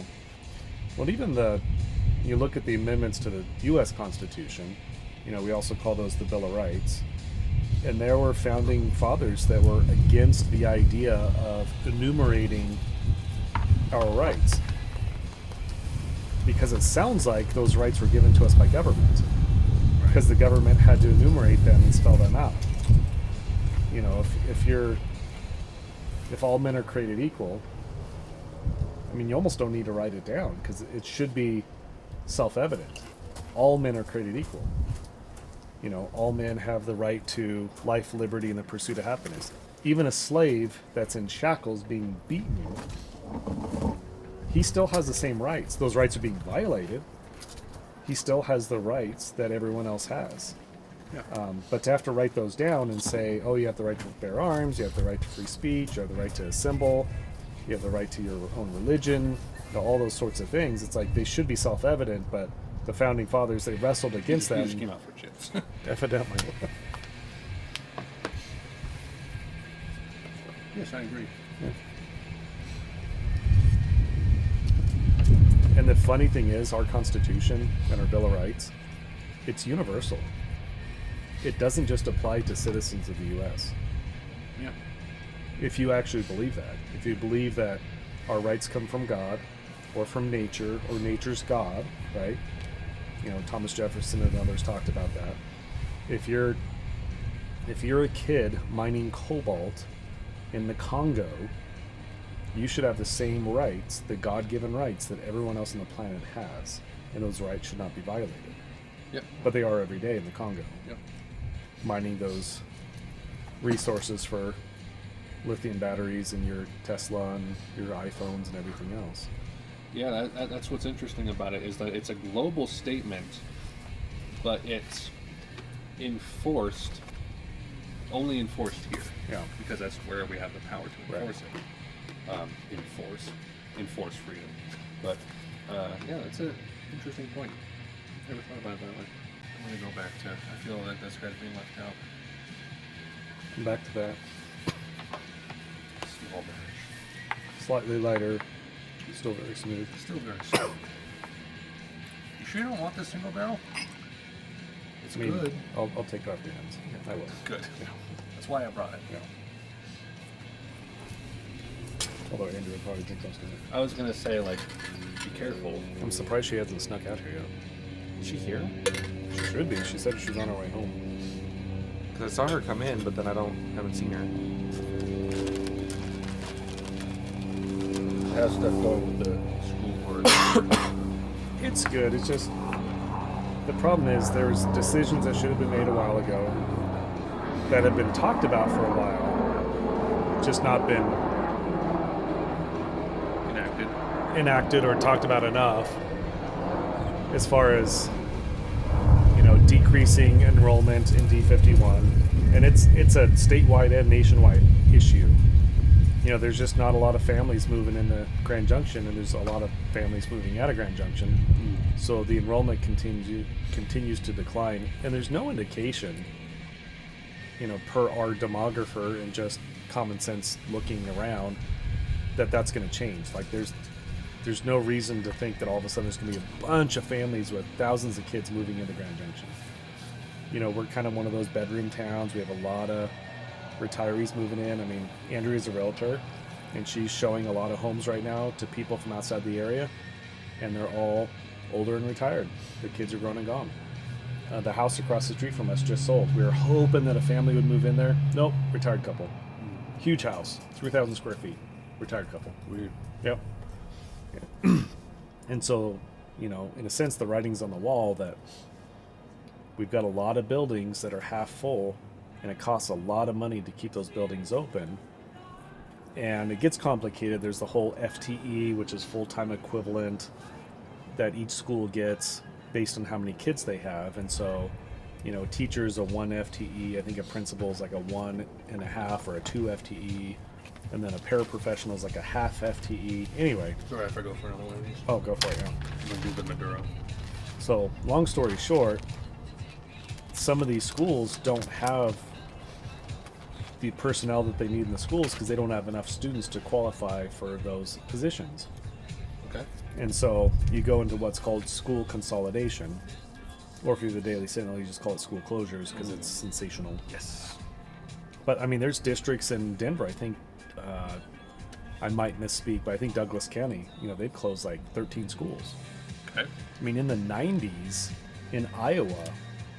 So the problem with Iowa is these millennials, they realized, I don't really want to live in Iowa. So they go away to college and then they don't come back. So they're having families somewhere else.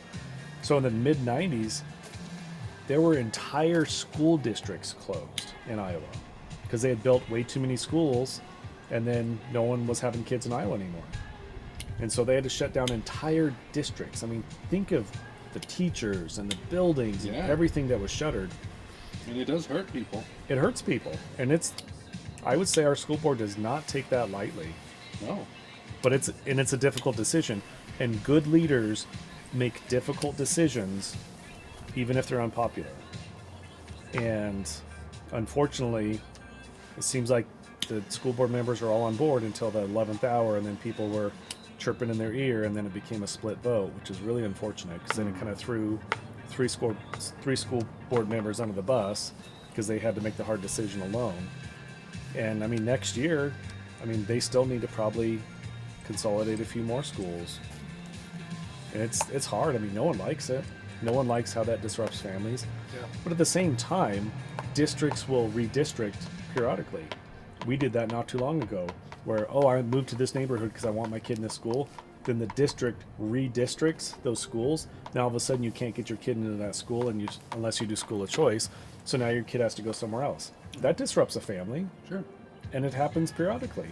And so it shouldn't be a huge surprise that happens, and I get it. You've got campuses, schools that have a culture and, they've got a good thing going, and none of it's easy. None of it's great, but it has to happen. Well, I mean, if the kids aren't there, what do you do? Well, then you don't have a librarian, you don't have special ed teachers, you don't have, all the resources get diminished to a certain point at which, like, the kids are not getting the programs that they want, the education that they want, and they don't have the personnel there that they need. And that's a real concern, especially when schools are required by law to have certain personnel on staff, and they just can't afford to have them. Yeah. And that's, there's districts and there's schools where that's happening. And so that's where hard decisions have to be made. And maybe something will change. Maybe a bunch of families will move into Grand Junction and then we can open up some of these buildings again. But in the meantime, if the district's at a $3.5-4 million deficit each year, that's got to come from somewhere. You can't just print money like the federal government. And so what's the school district going to do? You've got to make hard decisions. Yeah. And hopefully it's hard decisions that help the students and give them the resources they need, as opposed to just placating to a couple of squeaky wheels that just don't want their school closed. And I get that's hard stuff. So, especially if you're like specialized in that field. Yeah. And don't have many other avenues to pursue that unless you relocate. Right. I mean, that's kind of what it seems like with your line of work. It seems like chiropractors are just kind of like, all right, I've learned, I got my degree. Where in the country can I move? Yep. And some of the, I feel like if you train to become a teacher or get into education in any form, you kind of need to be willing to accept the fact that you kind of have to just go where you're needed. Yeah. And sometimes those needs change and they look different. And that's just life, right? Change is inevitable. It stinks sometimes. But you gotta be somewhat nimble and ready to shift and move. So that's one of the nice things about my profession, actually, is that I can go pretty much anywhere and I'll have work. Yeah. Very portable. Very portable, yeah. And even like now that I'm working with a company that kind of does this, like they're in Texas, they're in Georgia, they're in Tennessee, wow, and they're in Florida.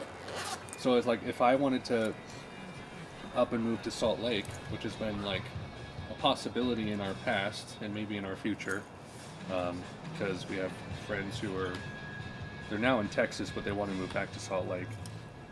Like if we ever happen to move, we would probably go to Salt Lake. It's like I could like message the owner of the business like, hey, I'm up and moving to Salt Lake. I can just, Real Image Pros can now have a place in Salt Lake. Plug and play, you're good to go. It's like I can like help train a Grand Junction photographer, so you can still have something here, right. And then I'll just go to Salt Lake and you'll have more coverage. And it's like I just bring it with me. It's nice. Yeah. I had my first. I didn't make this much. I earned this much. I earned over $1,000 in 1 week. Nice. Yeah. First time in my life. It's awesome. Yeah. I did a shoot for Jamie's mom. Yep. She had me do a photo shoot with a video. And then I did a shoot for, I think you know her, Rebecca Scarrow? Yeah. Yeah. I did a commercial shoot for her. There's a CBD bio place that like made like CBD stuff, kind of near the Rocky Mountain gun range. Yep. They're either going out of business or moving, and so I went there and I did drone video, and a normal video for the offices and the warehouse. Yeah. And all together that made me like 1,100. Nice. That's awesome. It's weird. It's a legit week. Yeah. I know. It's like technically, like granted, I don't have this many hours, but I technically make like over $100 an hour. Yeah. Doing this kind of stuff. That's great. I mean, that's time well spent then. Yeah. Yeah. And it's easy for me, like, because I love the creative part, and I love being able to like know exactly what kind of stuff I need to get, and it's super nice. That's cool. Yeah.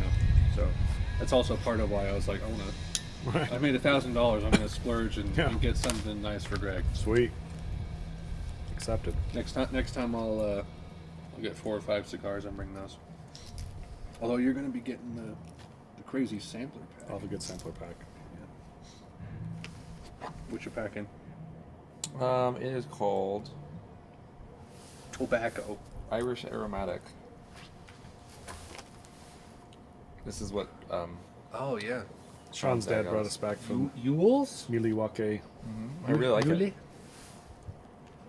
It's a shop that has their own tobaccoist, so he does his own blends and. That smells a lot like the. What's it called? Dang it.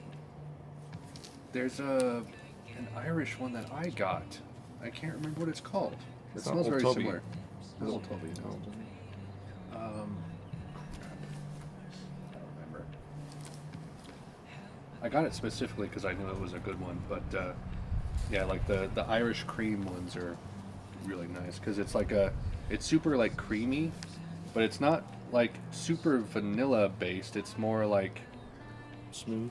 I don't know what flavor you would say it is. The Irish cream is like a very specific type of flavor, and I don't really know what makes it that way over. That's a good question. I don't know. I haven't smoked very much of it though. It's almost summertime, so pipes are coming out. Yeah, now that the weather is good, I do need to whip out the pipe a little bit more, I think.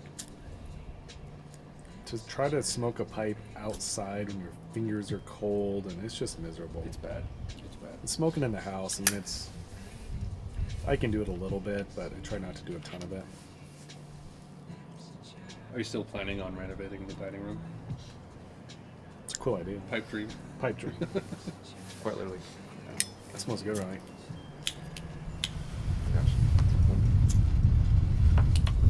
Man, we ended up with a good selection of whiskeys today. I know. We're I wouldn't say, what's the opposite of batting 0? 100?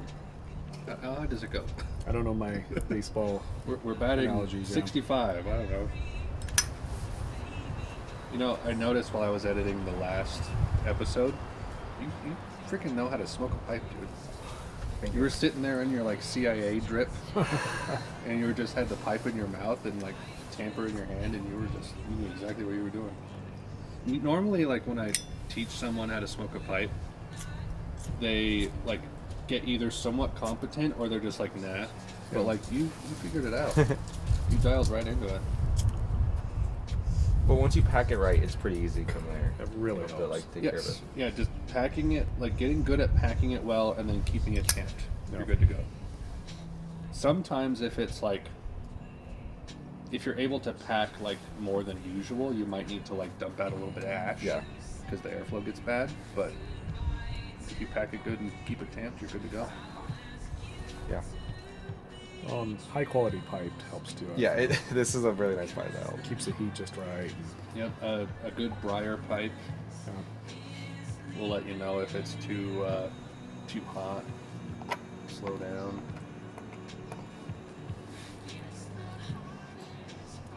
Did you have a corncob pipe at one point? No, but I want to smoke one sometime. That'd be really funny. I smoked a couple corncob pipes. They actually smoke pretty decent. Man, the company that makes them, Missouri Meerschaum, they used to sell corncob seconds. Really? So like cobs that like were kind of like imperfect that they wouldn't have for like their primary ones. Granted, their primary pipes like went as low as like $8. Yeah. But you could get a pack of like 3 or 4 seconds for like $15. Well, And so I bought one, and I made little pipe kits that had like the pipe, a little bag of 1Q, some pipe cleaners, and I think like a simple like pipe nail tamper. And I gave it out to a few different people. yep. I may have given one to Ethan. I can't remember. I gave one to the friend who used to live in Salt Lake, and then I had one other one. I don't remember where it went. I may have given it to Bethany, which was probably not a good idea. But yeah, I need to. They don't sell the seconds anymore, but I want to get more corn cobs to be able to be like, here, you want to smoke a pipe? There you go. A little starter kit. Everything that you need right there. And you can get started like corn cob, tobacco, the utensils. $2 pipe nail. Yeah, it's like $30 at most. Yeah. Even a cheap lighter as well. It's like, You don't need much to try it out to see if you like it. and if you like it, then you can buy some of the nicer stuff, and then you really enjoy it a little more. Yeah, So and the like art- a Dr. Graybo costs $20-$30, and that's a pipe that will last your lifetime. Oh yeah. I still have my first one Yeah. that I got 23 years ago. You don't need to spend like $80 on a pipe. No. That'll last you a while. And then like good tobacco, like I mean you can get into like the more high end. It's like a little tin for $10 or something, and it's maybe like 3 or 4 bowls. Right. But like most people are fine with just like 1Q or something equivalent, and that has a lot of mileage on it. Oh yeah. And then just the cleaners and the matches or lighters. That's it. It's not expensive. You just need to be able to spend the time to get comfortable with it. Right. That's another thing I tell people is like the first bowl you smoke is going to be the worst you'll ever smoke. Yeah. So you just have to like accept that it will be your practice, and then from there you'll get better. It's like once you get to bowl 5, then you can judge. Yeah. It's like when you tell someone to watch a sitcom, like just wait till episode 6, then it's fun. Surprisingly, my first bowl was actually pretty good.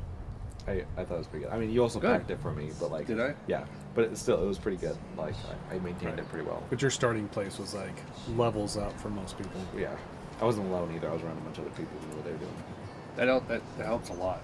Yeah. Like people online, like you might just be like, I'm kind of interested in the pipe, and I have no one else in my life who is, and I just have to watch a YouTube video to teach me how to do it. Got some cherry flavored tobacco from Walmart. Ugh. I got a pouch of Captain Black for $6. Ooh, man. I lit it up, and now my hand is on fire, and my mouth is burning. It tastes terrible. Sprayed with chemicals, probably. The only cherry tobacco I've ever had that I like, and I might still have it, I don't know, was, I think it was a Samuel Gowith tobacco, but it was like a tart cherry. So it wasn't like the Kool-Aid cherry. It burns super hot. It's Yes, gross. Like, never like, and that was like the case back in like the 50s and 60s. And anyone who had a cherry tobacco, it was just gonna be that really syrupy, sugary. But this was like a tart cherry, and it's like it smokes well, but like it's just really sour. Yeah. It's like, I don't think there's a cherry tobacco that's worth my time. No. I'd rather just go like vanilla, something creamy and smooth, something simple.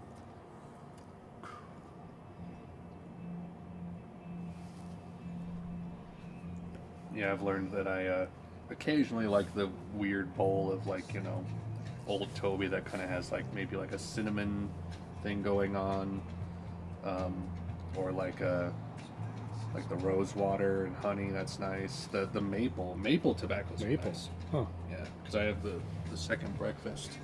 Did you smoke second breakfast? Yeah. You like that one? Yeah, I like that one. Oh, that's not bad. It's nice when it's more fresh. That one's been around for a while, but just like smooth vanilla. That's all I need. Yeah. Simple. Or I go with like just a normal non-aromatic, like the flake that I have. Yeah. It's good. Rems has that one. It's called champagne. Yeah, It's an aromatic, but that's it's not really bad. light and clean. It's very light. Similar to 1Q, just But there's a little something there. It's sort of like non-aromatic adjacent. Yeah, I'd agree. It doesn't have much flavoring on it at all. It's a good like transition out of aromatics, I Yeah. think, Yeah. because it has a very strong tobacco element to it with just a little bit of flavor. To If someone's next to you, they'll smell a little bit of the aromatic, but you're not smoking, you won't pick up nearly as much. Yeah. I wonder what that blend is, because I don't think they do any in-house blending. I don't think so. But because if you go into their, I'm sure you've seen, you go into their cigar room, they have the bags all along the floor Yep. of all the tobaccos that they put into the smaller bags. Yeah. I also like that they carry just like straight Virginia. Like you can just get Virginia tobacco, nothing on it, just in a bag. Yeah. It's really nice.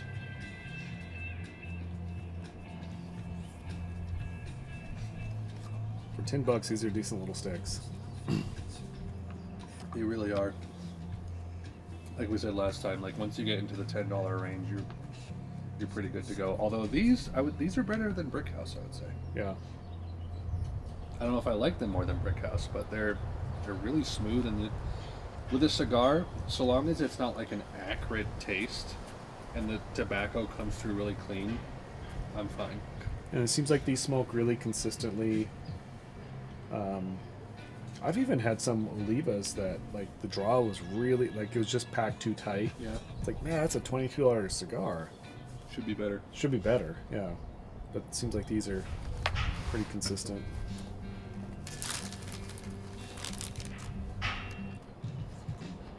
It's been a while since I brought out the Apologetics. Should I bring out the book? It's been a while, yeah, if you got it. Are you? I've kind of been in mourning with Michael Heiser dying, so Yeah, I know. I haven't done much in that realm. But someone is still manning his Facebook page and putting interesting little That's good. trifes out, so I really gotta dive into his stuff. What did you say was the best place to start Unseen Realm? Supernatural. Supernatural. It's the trimmed down version of Unseen Realm. Unseen Realm is super meaty. Okay. Half the page is footnotes, and the Okay. footnotes are super important. The nice thing about the audiobook is he has the narrator read the footnotes that he finds to be the most important to read. Okay. So it'll be like 2 or 3 of the footnotes of all the footnotes. And then so I started with Unseen Realm, which is, and then I went back and read Supernatural. It's like, oh, okay. And then of course he did Angels, then he did Demons, which those are kind of he takes parts of that out and then blows it up just a little bit. But if you want to get the entire gist of it, but I mean it blew up my theology pretty quick, in a good way.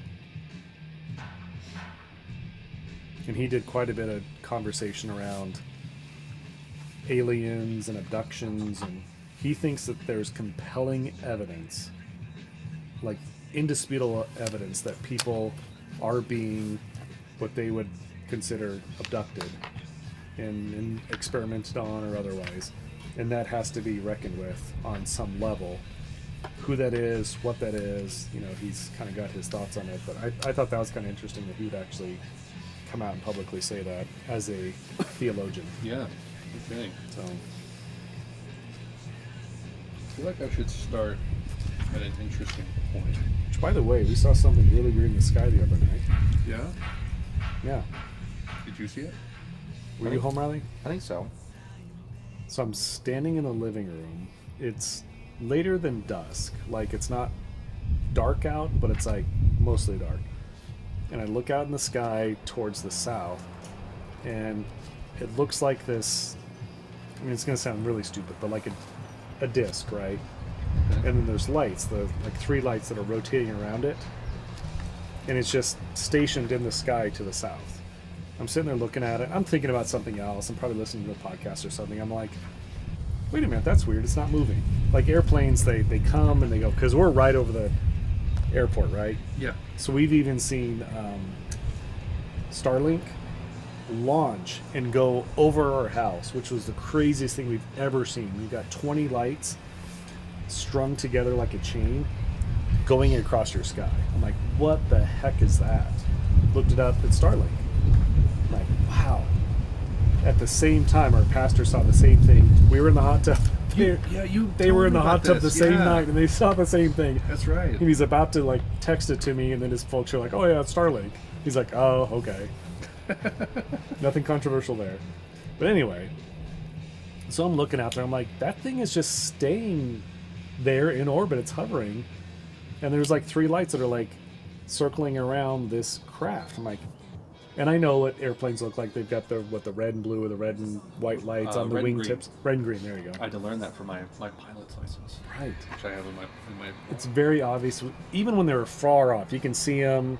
You can see them going. You can see them coming. But it just sat there. I'm like, that's really weird. So I ran and got my binoculars. I looked at it. I'm like, that's really weird. So I called to Andrew. I'm like, hey, you got to come out and see this. I think I yelled to Oliver, to Riley too, the larger child, and it stayed there in orbit. And then finally, it slowly starts going off into the south until it's just a dot of white light in the sky. But I remember thinking, like, that's not your typical airplane because it doesn't have the right lights. So what was that? I have no idea what it was. Yeah. But it's one of those like, that's not what I normally see in the night sky. And that was 5 nights ago, 6 nights ago. Yeah. Anyway, it was odd. Just want to bring it up. Okay, Yeah. fair enough. All right, I'm jumping ahead because before we were talking about like This is the same book, right? the same book. Yeah, this we were talking about like the purpose of apologetics, and the first section that we talked about was shaping culture. But then it goes into like strengthening believers, winning unbelievers. So I'm just going to jump ahead to why does anything exist? Ooh, Okay. sounds heavy. So I will jump ahead in the paragraph. Probably maybe turn it down like 2 clicks. No, you're probably fine. Just so we can pick up the audio. All right. So, Leibniz's argument. This for Leibniz is the most basic question that anyone can ask. Like me, Leibniz came to the conclusion that the answer is to be found not in the universe of created things, but in God. God exists necessarily as the explanation why anything else exists. So his argument, we can put Leibniz's thinking into the form of a simple argument. This has the advantage of making his logic very clear and focusing our attention on the crucial steps of his reasoning. It also makes his argument very easy to memorize so we can share it with others. These are the 3 steps to Leibniz's reasoning. 1. Everything that exists has an explanation of its existence. 2. If the universe has an explanation of its existence, that explanation is God. 3. The universe exists. That's it. Now what follows logically from these 3 premises? Well, look at 1 and 3. If everything that exists has an explanation of its existence and the universe exists, then it follows logically that the universe has an explanation of its existence. Now, this is a logically airtight argument. That is to say, if the 3 premises are true, then the conclusion is unavoidable. It doesn't matter if the atheist or agnostic doesn't like the conclusion. It doesn't matter if he has other objections to God's existence. So long as he grants the premises, he has to accept the conclusion. So if he wants to reject the conclusion, he has to say that one of the three premises is false. But which one will he reject? Premise 3 is undeniable for any sincere seeker after truth, which is the universe exists. Obviously the universe exists, so the atheist is going to have to deny either 1 or 2 if he wants to remain an atheist and be rational. So the whole question comes down to this: are premises 1 and 2 true, or are they false? So for premise 1, in objection to premise 1, God must have an explanation of his existence. At first blush, premise 1 might seem vulnerable in an obvious way. If everything that exists has an explanation of its existence, and God exists, then God must have an explanation. But that seems out of the question, for then the explanation of God's existence would be some other being greater than God. Since that's impossible, premise 1 must be false. Some say some things must be able to exist without any explanation. The believer will say God exists inexplicably. The atheist will say, why not stop with the universe? The universe just exists inexplicably. So we seem to reach a stalemate. Not so fast. The obvious objection to premise 1 is based on a misunderstanding of what Leibniz means by an explanation. In his view, there are two kinds of things: A, things that exist necessarily, and B, things that are produced by some external cause. Let me explain. Things that exist necessarily are things that exist by a necessity of their own nature. It's impossible for them to not exist. Many mathematicians think that numbers, sets, and other mathematical entities exist in this way. They are not caused to exist by something else. They just exist by the necessity of their own nature. B, by contrast, things that are caused to exist by something else don't exist necessarily. They exist because something else has produced them. Familiar physical objects like people, planets, and galaxies belong in this category. So when Leibniz says that something that exists has an explanation of its existence, the explanation may be found either in the necessity of a thing's nature or else in some external cause. So premise 1 could be more fully stated in the following way: everything that exists has an explanation of its existence, either in the necessity of its own nature or an external cause. But now the objection falls to the ground. The explanation of God's existence lies in the necessity of his own nature. As even the atheist recognizes, it's impossible for God to have a cause. So Leibniz's argument is really an argument for God as a necessary, uncaused being. Far from undermining Leibniz's argument, the atheist's objection to premise 1 actually helps to clarify and magnify who God is. If God exists, he is a necessarily existing, uncaused being. I'll stop there. This was an interesting part of that die, or is it still going? No, it's still going. It's just really, it's hard. Yeah, we're good. This was a really interesting part of me getting into apologetics was the thing of like, have you heard of, what was it, Plato? I can't remember. It's some philosopher who brought up the unmoved mover. Unmoved mover. Unmovable mover, yeah. Yeah. Like, if something is set in motion, has to be moved, eventually it comes back to like something that has not been moved. Yeah. An infinite regress of causes is absurd. Yep. And I actually really like this about time as well, because some people could say like, oh yeah, because like time had to have started somewhere, right? Or is time infinite, like infinite into the past? And some people might say like, oh yeah, it's infinite into the past. It's like, well, how have we arrived here? Like, you don't understand what infinite means. Right. Infinite means like it regresses infinitely. There's never an end to it, so there's never a way to arrive at the present. So time had to have had a beginning. Yeah. And same with like, there has to be something that is necessary in its existence, and it's either the universe or something that caused the universe. And I got really into seeing like the defeaters for why the universe would be necessary, and I can't remember what they are. But yeah, I really like I like the idea of, if the universe is not necessary, which I don't think it is, it had to have been caused by something not of its own nature, which is why people reason that, like, okay, so the universe is physical, temporal, etc., etc., so therefore the cause of the universe has to be timeless and spaceless. And there's also really good reason to think that it's personal as well. Again, I'm forgetting the arguments for why it's personal, but there are some really good, interesting, compelling ones for that. But I thought that was like a really interesting place to go for apologetics, is like when you're reasoning with someone, like, do you think the universe is like infinite into the past? Do you think that it's like it had to have been here, and this is like, if it's infinite, not infinite into the past, it had to have been caused by something. So what caused it? Something that's not the universe. What defines the universe? Right. It can't be any of those things, because that's what the universe is. Right.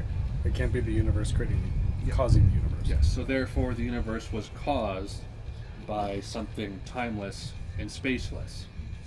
And it's like you're really close to God at that point. Yeah. So, yeah. That stuff's fascinating. Isn't it? Yeah, and the Greek philosophers, I mean, they wrestled with that, and I think they came to some really interesting conclusions. Yeah. And I think that really informs, modern, even if you'd say Christian, Judaic, Well, even Paul philosophy. quoted like Socrates or whoever in some of his letters. So it's definitely like present in the thinking. Like it wasn't ignored in the church. Yeah. And even like, especially in the Catholic Church, like a lot of the like Aquinas, Polycarp. There's various like Catholic saints that did a lot of like good apologetics and philosophy that took from other like Greek philosophers who wouldn't have been Christians, because it's sound arguing. Right. And I would say that they were arguing for some kind of like general theism, or at the very least like not naturalism. Right. And they had a lot of interesting ideas that I think are worth entertaining now. I agree. Riley, did you ventured into that in your education? Not really, no. You did a little bit of Greek philosophers, though, didn't you? In Not, school? not really, no. Not a ton. Weren't you doing an apologetics thing? Mm-hmm. Oh, Ethan did. Ethan did Ethan an did. apologetics Okay. class, yeah. Like, I was actually kind of surprised at that. as a homeschooler, or just? Yeah. Okay. Yeah. I think he like did a little bit of Lewis, and they Nice. did Mere Christianity and stuff like that. Okay. Did you read Mere Christianity? I've listened to it. I've not. Okay. I mostly listen to things, yeah. That's right. That's Good stuff, though. such a great book. Yeah. I love that so much. I like, philosophy can be so dry, but Lewis always managed to make it really personable and Agreed. inject a little bit of that heart into it, which I appreciate. Yeah, it's definitely more approachable for most folks. And I think those are good, honest conversations that I think people should have. I think And they shouldn't be scared to have them either. no. So, which raises a good question. Even the book you're reading, have you ever had pause at am I good to just read this, or should I vet it against other people that I know? Have you ever had that thought of do I want to put this into my brain if maybe it's not solid, and is it going to introduce questions? Oh, all the time. Yeah, same here. But at the same time, you would hope that you've got a solid enough foundation that you can then read and entertain other thoughts. I mean, it's like our cat's coming to join us. So there's that theory, which Joe Rogan and others entertain all the time, about what's the theory? 12,000 years ago, something cataclysmic happened that basically reset humanity, probably killed off all of humanity except for maybe a couple thousand people. Yeah. They literally were thrown back into the Stone Age, and they had to rebuild. And that might be why, literally, ancient civilizations were doing brain surgery. how's that possible? How were the pyramids built? I mean, 2 million stones built the Great Pyramid of Giza. How old the Sphinx is? The Sphinx is even older. Yeah. And if you were to rebuild that, if you cut 10 stones a day, it would take you 600 years to build the Great Tower of Pisa. How's that even possible? Like, what civilization could have done that? And the Sphinx, I mean, it's very obvious there's water erosion on the side. That thing was there well before probably the Egyptians were there. How do you explain that? And so, gosh, what's the cataclysm they talk about, the theory? It eludes me, but it's interesting, and it kind of challenges some of my thoughts around the timeline of humanity and all of that. But I think there's pretty compelling evidence that there was some cataclysmic event, and whatever that might have been, I don't know. Sure. Great flood, meteor, something that obviously kind of changed humanity and kind of reset the clock on a lot of our technology. And there's definitely ancient technology there. And so I think sometimes just looking at that, not understanding that it might challenge your thoughts a little bit, but then taking that within the context of things that you know and new things you'll know. And I think that's okay, but I think a lot of Christians shy away from that. Like, it's scary. It's scary. Like, if you have any cognitive dissonance, that must just be evil and wrong. Yeah. It's like, well, no, it's just cognitive dissonance. It's two opposing ideas in your brain, and sometimes you have to just kind of settle into the cognitive dissonance, just sit there for a bit, and realize, like, it's not going to rock my entire world. It's okay, and I'm going to see where that goes, and I think that's okay. Well, I like what you said about foundation, because I think everyone tends to build like bottom up in terms of worldview and knowledge. I think a lot of people build more things into their foundation than they should, or that they maybe even realize they should. I think that's human nature. It is. We do that to protect our psyche, I think. Yeah, because even at church, I was overhearing a conversation between Haley and Bethany, and Haley's looking at a curriculum for homeschooling for Felicity in the fall, and looking at it, the creation account, part of it says, like, some people believe that the earth was created like 7,000 years ago, while others believe it could be as old as 13 billion years, and blah blah blah. And she mentioned that to me, and I'm like, that's actually like pretty impressive for a Christian curriculum to like openly be like, there are Christians that believe a young earth, there are Christians that believe an old earth, and ultimately it's that we believe that God is the cause of it. Right. She brought that up to Bethany, and apparently Shaden, who she's dating right now, they had a conversation a while recently, sometime. I was kind of overhearing, but he mentioned that he kind of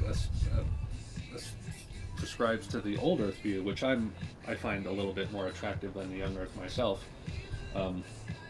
And like Bethany like kind of rocked her boat a little bit. She was like, that's heretical in a way. And like he was like, no, and she kind of like walked her through it. And it's funny because there's been like multiple things that Bethany has brought up to Haley about, like, does Alex do this thing too that Shaden does? And she'll be like, yep. Yep. And it's like, this is the exact same thing where it's like, I feel the same way he does. But it's like, I think that like Genesis has I don't think Genesis teaches a young earth. I don't think it teaches an old earth. I don't think that's what it's trying to do. Right. I think that there's enough flexibility in what the actual intent of the book is trying to do, that it's not pointing to any one specific thing. So like, I'm perfectly open to an old earth view. Evolution's a completely different topic in my mind. Right. But like, you have things like speed of light with stars. It's like, that's really hard to account for, and that's why we get the age of the universe as it is. And like you mentioned, like the flood and the Sphinx, and it's like you got like a bunch of like interesting evidence pointing in all kinds of different directions. But like in Bethany's case, like rocked her foundation a little bit. Yeah. Because she had built some things into her foundation that were so intrinsic to what she believed, and that's kind of, it became such a part of Christian culture to believe the earth is 7,000 years old that when secular scientists brought up the evolutionary stuff, anything older than 7,000 years Christians saw as like an attack on the faith. Right. And that's still, I think, kind of in the culture. Yeah. Where anytime you can say, I'm a Christian, I think the earth is older than 10,000 years, people are like, what? Yeah. Huh? And they see it as like kind of heretical in a way, even though it's not that big of a deal. Right, but when you take your faith and you hitch it to these other things, Yes. these natural phenomena, Creation, rapture, right, anything.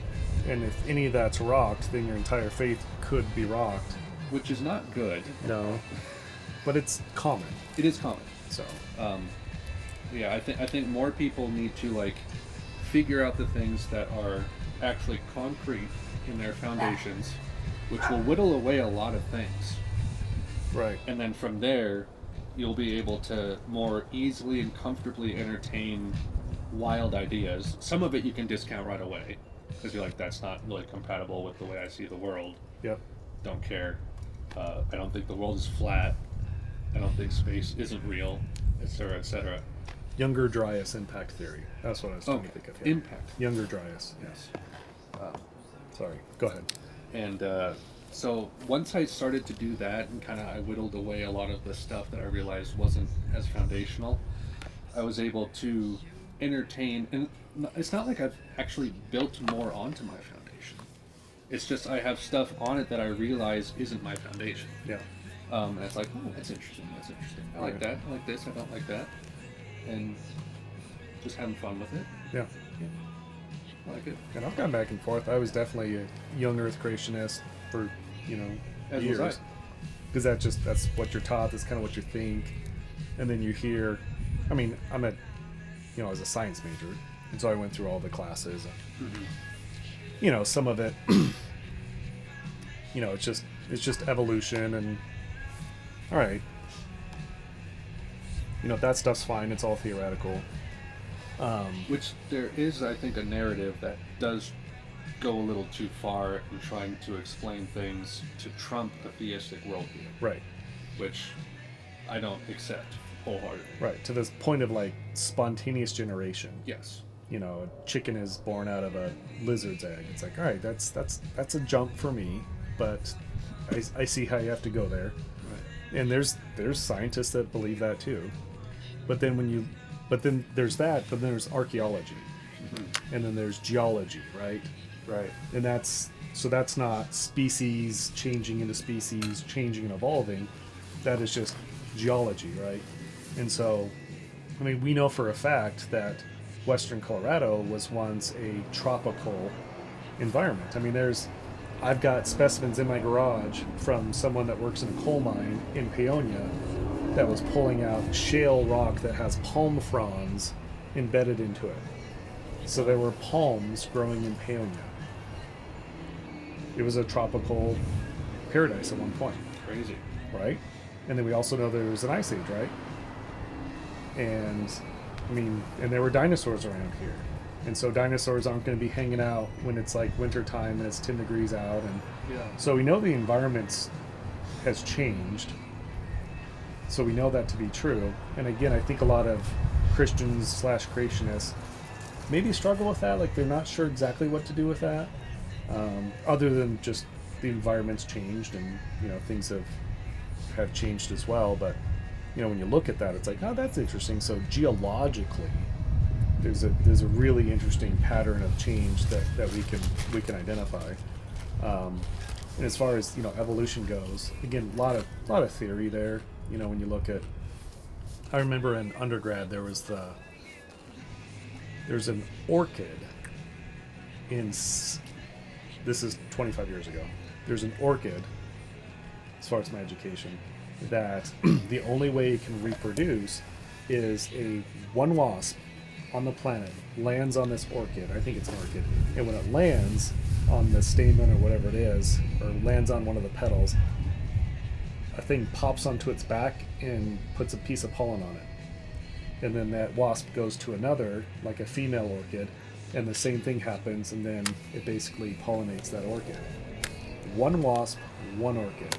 So if you think about irreducible complexity and like, at what point in evolution did those two things line up perfectly to where there's one wasp, there's one orchid, they're both there at the same time so that the orchid could reproduce? That's irreducibly complex. Yes. How did all that happen right at exactly the right time? Irreducible complexity has kind of killed Darwinism. It has, and there's been holes punched in it as well, which I would admit to that too, but it's like, it's hard to explain that. And even the flagellum on some of these organisms that literally looks like an outboard motor, it's like, if one of those pieces is gone, the flagellum doesn't work. And so if it took millions of years for that to develop, how did all the pieces and parts come together at just the right time for it to work so that organism could actually survive?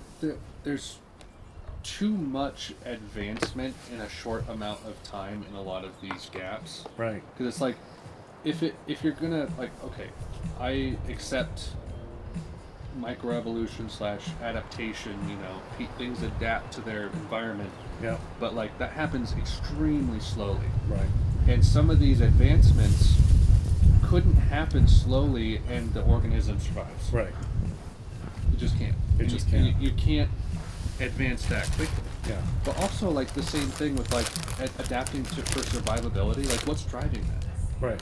Like, what force is being like, yes, survivability, good, go that way? I've got all these extra cells which are photosensitive that don't really do me any good, but I'm going to carry those for 1 million years until finally I can, like, visually see something and it connects to my cerebral cortex. Like, survival of the fittest is like, you're not going to want to carry extra baggage that's worthless, because you will not outcompete the organism that doesn't have the extra cells that it doesn't need. Like eyesight and even hearing, like the inner ear, how complex it is. It's like, why would you carry extra baggage? I mean, when you look at bacteria that's resistant to, so MRSA, which is resistant to penicillin. So you got a bacteria that's resistant to penicillin, literally carries with it extra enzymes that break down penicillin. As soon as you take penicillin out of the equation, guess what happens to MRSA? It dies off. Why would you carry all these extra enzymes for something that's not around anymore? All the other bacteria around you is going to outcompete you, right? So over millions of years, so I think MRSA is an adaptation to what's currently going on in the environment. But as soon as that changes, boom, it's gone. And so some of these other irreducibly complex things, like you said, like the outboard motor of a flagellum and a microorganism, it's like, what good would that do until it can actually function? And if it took millions of years for all the pieces and parts to come together, it's hard to explain it. And there's so many forward-thinking elements of biology like that implies prior knowledge. Right. And where does that knowledge come from? Right. It's not just material. Well, even DNA, it's like DNA is hard to explain in an evolutionary, perspective. Mm-hmm. How do you get information into a cell that is then transmitted on and on and on? Where did the original information come from? And why does a cell harness DNA and information? I mean, it's complex information. It's basically an encyclopedia within each cell. Where does that come from, and how's it carried on? It's hard to explain. And again, like survivability, like oh yeah, things adapt to survive. Like why not the other way? If everything is random and if everything is material, it doesn't have an intent. Right. If everything's material, there's no intent. Right. But yet I see intent in biology all over the place. What's the intent to become more and more complex? And the intent to survive. Which feels like there's something supernatural or intelligent behind that. I heard you guys are with child. We're with child again. First one on either side that has 4 kids. This was our first whoops. Oh yeah? Yeah. All the others we were like, let's try. Like first try. We got it.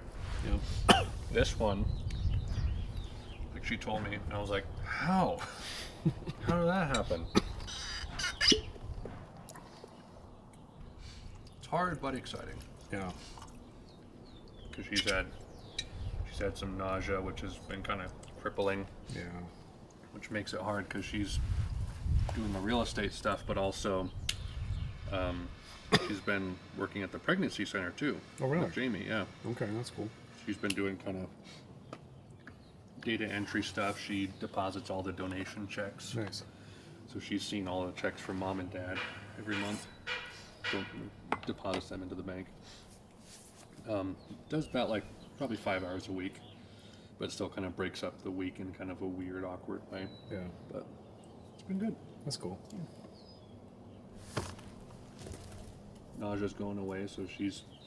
Part of the reason we weren't able to come to the sign waving today was we're gonna clean out the garage for the spring pickup, the trash stuff, and the whole week we were just like slammed busy, and she was only able to get in the garage because like everything in the garage is like her stuff that I can't be like, let's throw it away, so she has to be the one to do it. She was only out there once, and today was like one of the only other days that she could do it, so she got in the garage this afternoon and got more stuff out there.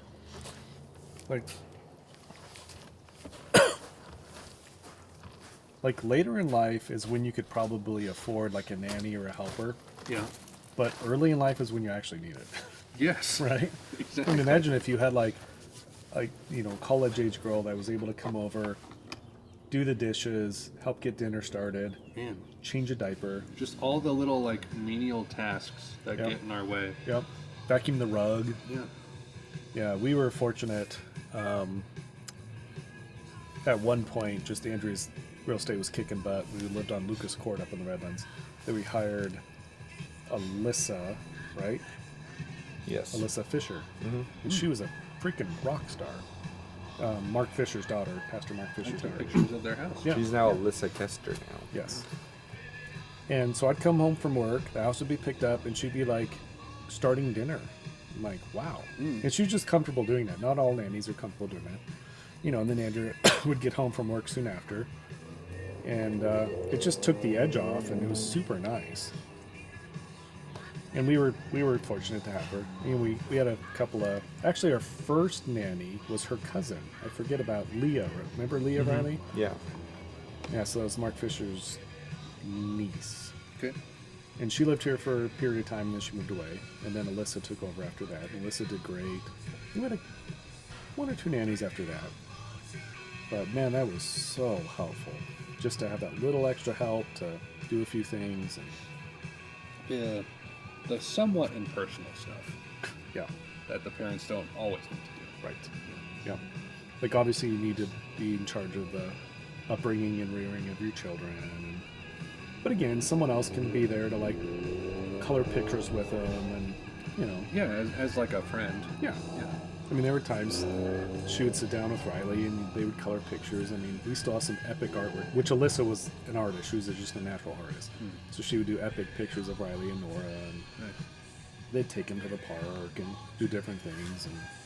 But yeah, just like you said, those impersonal things that just, they need to get done. But man, when you got littles around, it's just sometimes nice to have some extra help. Yeah, totally. Yeah, now that we have a fourth one on the way, it's like, gotta move at some point. Yeah. Scale a little bit if possible. It's a weird time to move, just with interest rates and everything, but I mean, It's it's not going to doable. happen this year, but Yeah. because this year, with like me being let go from my job in end of 2020, I think it was, 2021. I can't remember. Like we've been like struggling to like get back up onto some kind of like rhythm and flow. yeah. But now that like I've got something decent going on, like I said, like this year is going to be like our reset rest year Yeah. where we just kind of coast through.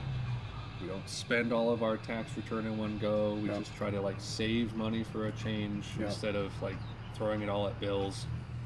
And And you'll need 2 years of income Because you're an independent contractor, right? I'm a subcontractor for Real Image Pros, and then I, am my own self-employed person for my own stuff. So to qualify for something, you have to show probably 2 years of income. Anyway, Fair enough. I think so. I think that's how that works. And we can make 4 kids work in the house that we have. Right. I mean, that's what mom and dad did, basically. Yeah. Yeah. Growing up, I never had my own bedroom. I mean, Ever. I vaguely remember when I was younger that like everyone was sharing beds, Yeah. more or less, even though the house was pretty big. Yeah. So, Riley and Nora have never had it so good, basically. Yes. And Oliver, who refuses to sleep in his bed. He seems like a nomad kind of kid. I mean, sometimes he'll start up there, and then middle of the night, he's not afraid of the dark. He'll just slowly wander down. He'll come across the bridge, wander down the stairs. You hear him moving around the house. And he slowly works into our bed and like crawls up from the base of the bed, and then gets into bed with us. He's the last one, so like it's not the end of the world. That's fair. You know, we're kind of in like, we're almost in like grandma and grandpa mode. I'm almost 50, Yeah. right? I have friends my age that have grandkids, which is crazy to think about. You gonna have kids, Riley? I don't know about that. I don't know about that. At least for a little while, I don't really want to have kids for. I mean, I went from like 18 years old, not even thinking about having a girlfriend, to I'm 30 now, and I'm like, yeah, 4 kids, fine. Yeah. So a lot can change in 12 Right. years. Honestly, I wish we would have had all the kids like close together, which we did the first 2, and then just life got more stressful, more complicated, and I put the brakes on, and it's great having Oliver later. Like, he's a super cool kid, and it's nice having older kids to help. Yeah. But honestly, having them close together, it's going to be super stressful. You know, you guys will survive, but it'll be nice later on. Yeah. Yeah. Kind of crazy. Like, as soon as Haley told me, it's like I told her, like, you're gonna have 4 kids before you're 30. Yeah. It's kind of nuts. Yeah. We were after Violet. We were like, okay, 4, and then like maybe adoption later on, because that's kind of been put on Haley's heart a little bit. Yeah. So like maybe 5 total. But it's like, here's 4. Yeah. There's 4, and we're done. I figure out kid names again. That's the most stressful part of having a kid, is figuring out the name for me. Yeah. Really? Yeah. Do you overthink it, or? No, I'm really picky. Oh, okay. So Haley will like tell me a bunch of names. I'm like, ew. Yeah.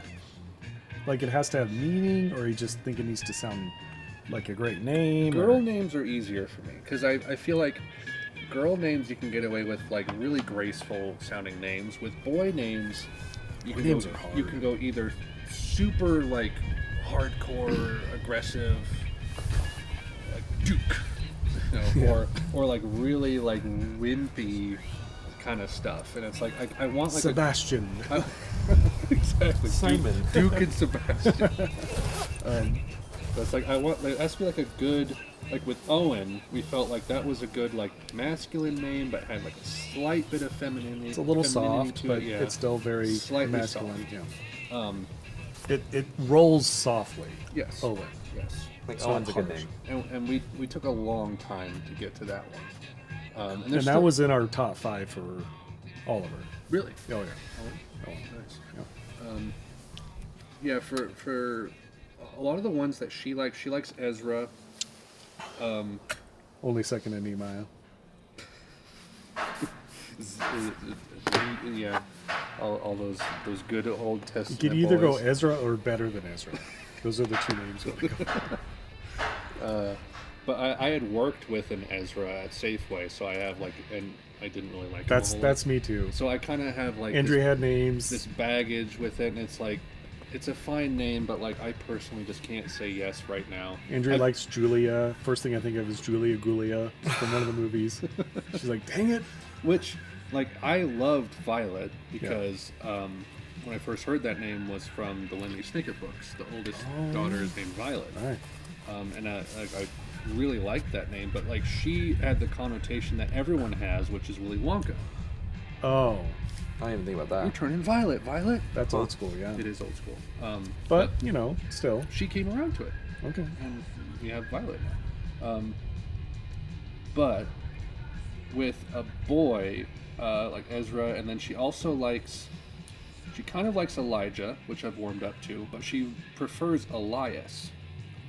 Which I'm like, that sounds okay, but it sounds like a Western villain. Like the villain of like Tombstone or something. Elias is coming into town.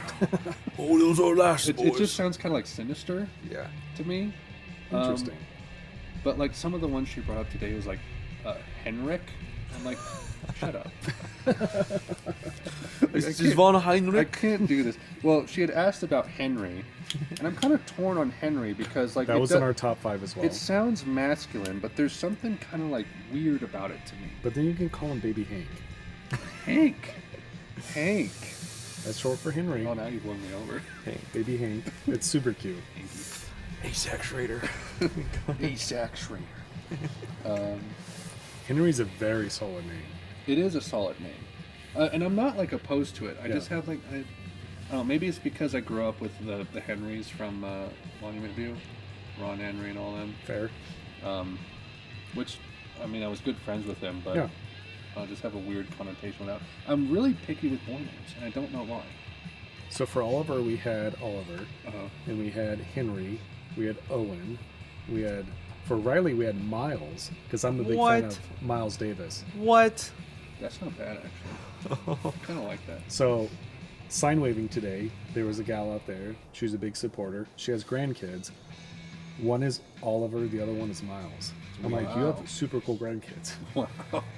What was the other names for me? I thought wasn't Cole one of them? Cole, because I like John Coltrane. A Gold Train. Oh, you pulled purely from jazz, huh? Purely from jazz. I'm kinda- Nora, I like Nora Jones.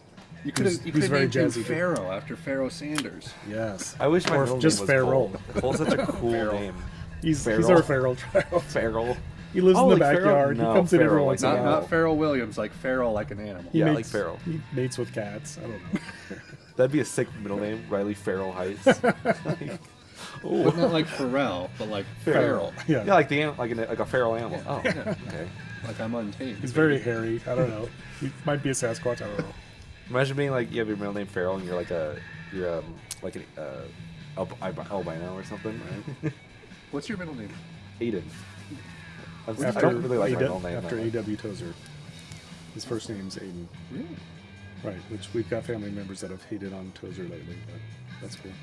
Interesting. Not so cool. But It's kind of weird that my best friend's first name would be Aiden. Yeah, how about that? who is know. also named after A.W. Tozer. Mm. How cool is that? And they're BFFs. Match made in heaven. Right. Aiden has a sick middle name. I'm not going to drop it because he's very sensitive about it, but he is a very... Drop it. No. That's our dad's name. He's Spell it backwards. He's sensitive about that too. I don't know if it's... Say it in Pig Latin. He'll never watch this. Say it in French. Or he'll watch it 10 times and like Yeah, he'll never see this. Like, I can get tell you like guys off 100 camera or views something, on but like, this, it's okay. it's a really cool middle name. It's a... just say it. It's okay. It's Osborne. Aiden Osborne. That's It's such a intense. sick middle name. It's such a cool Is it middle because of Ozzy? Ozzy name. No, Osbourne? I think it's because he actually has a grandfather named Osborne. Why would he hate that? That's so cool. I don't That's an know, or intense something. name. It is I don't know, intense. but it's a really cool middle Is it name. only intense because of like Black Sabbath, or is I it don't just think actually so. I think just Osborne's intense. intrinsically? I think of like the intense? Green Goblin when I think of Osborne, and I'm like, that's so sick. Shut up. But also like Ozzy Osbourne, like I mean, Black Sabbath is cool too. Sure. Yeah. I just think it's such a sick middle name. He doesn't. Yeah, Aiden, if you're watching like 2.5 hours into this, he probably will watch you're it. okay. He'll Own probably it, watch dude. it. Own it. That's a good name. I mean, I have David. It's just normal. Yeah. Oh, my parents copped out with that one. So your legal name, is it Alex or? Yes. So I remember Mom and Dad going back Alexander. and forth about Alex or Alexander. I don't remember who wanted Alexander. One of them wanted Alex. I think it may have been Mom. Yeah. I think Dad wanted Alexander. Yeah, I think Mom felt that it was too pretentious.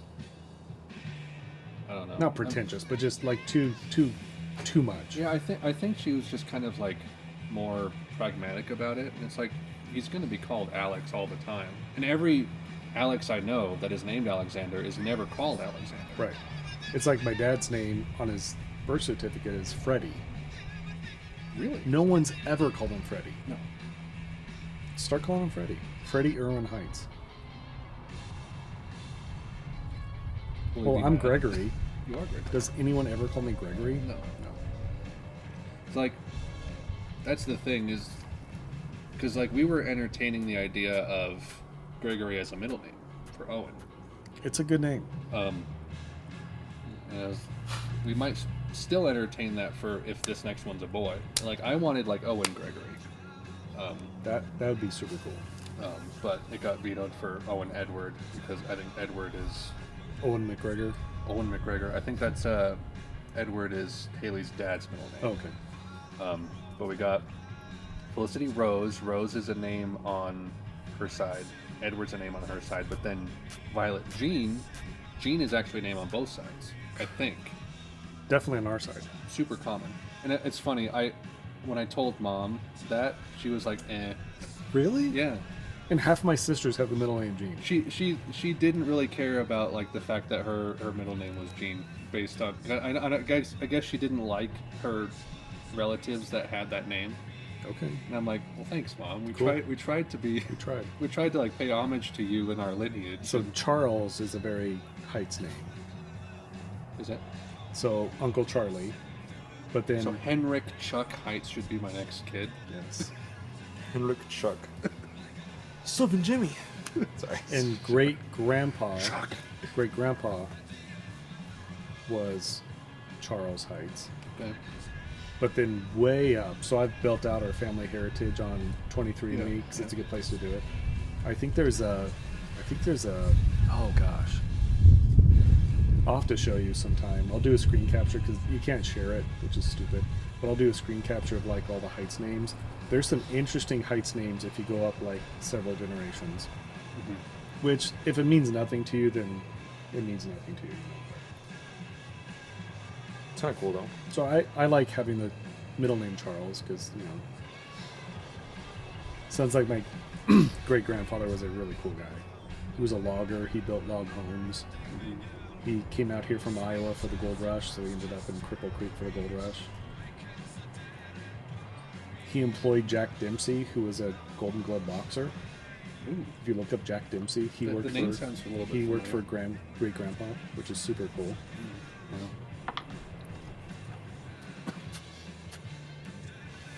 Yep. Am I still Miles? It's a good name. Miles is cool. I'm telling you. I like Cole. That's a cool name. Cole's a good name. That'd be a signal name too. So what we did with Riley is Cole just reminds me too much of like Coal. Every time I hear Cole, I think of like burning coal. Oh. Yeah. Personally, I mean, it's a natural resource. it is. It's a decent name. Like, there are a ton of male names that I like in principle. I just have weird connotations with them, and I don't know why. I'm the same way. Yeah. Like Julia Gulia. Like I can't go there. You can't shake it, and you wish you could, but you can't. It's from Something About Mary, or I don't know what Yeah. the movie was. I just can't get past it. I probably could have got past it. I chose not to. Yeah, it's like I'm gonna choose to be stubborn, and I'll double down on that. It's like right now, I don't want that name for my kid, which is honestly kind of fair in a way to be like, I don't like that name right now. I don't want to name my kid that, right? It's the forever name. Yes. So for Riley, we had, I think, 3 names going into the birthing process. And so we waited till Riley was born to decide on his name. And based on his personality, we chose Riley. I like the name. I like the Riley a lot. So you waited. We did. Which, Interesting. that's common, uncommon. Some people are just like, I can't imagine that. Like, to wait. And we did. Nora, we were ready. We loved Nora. We were ready to go.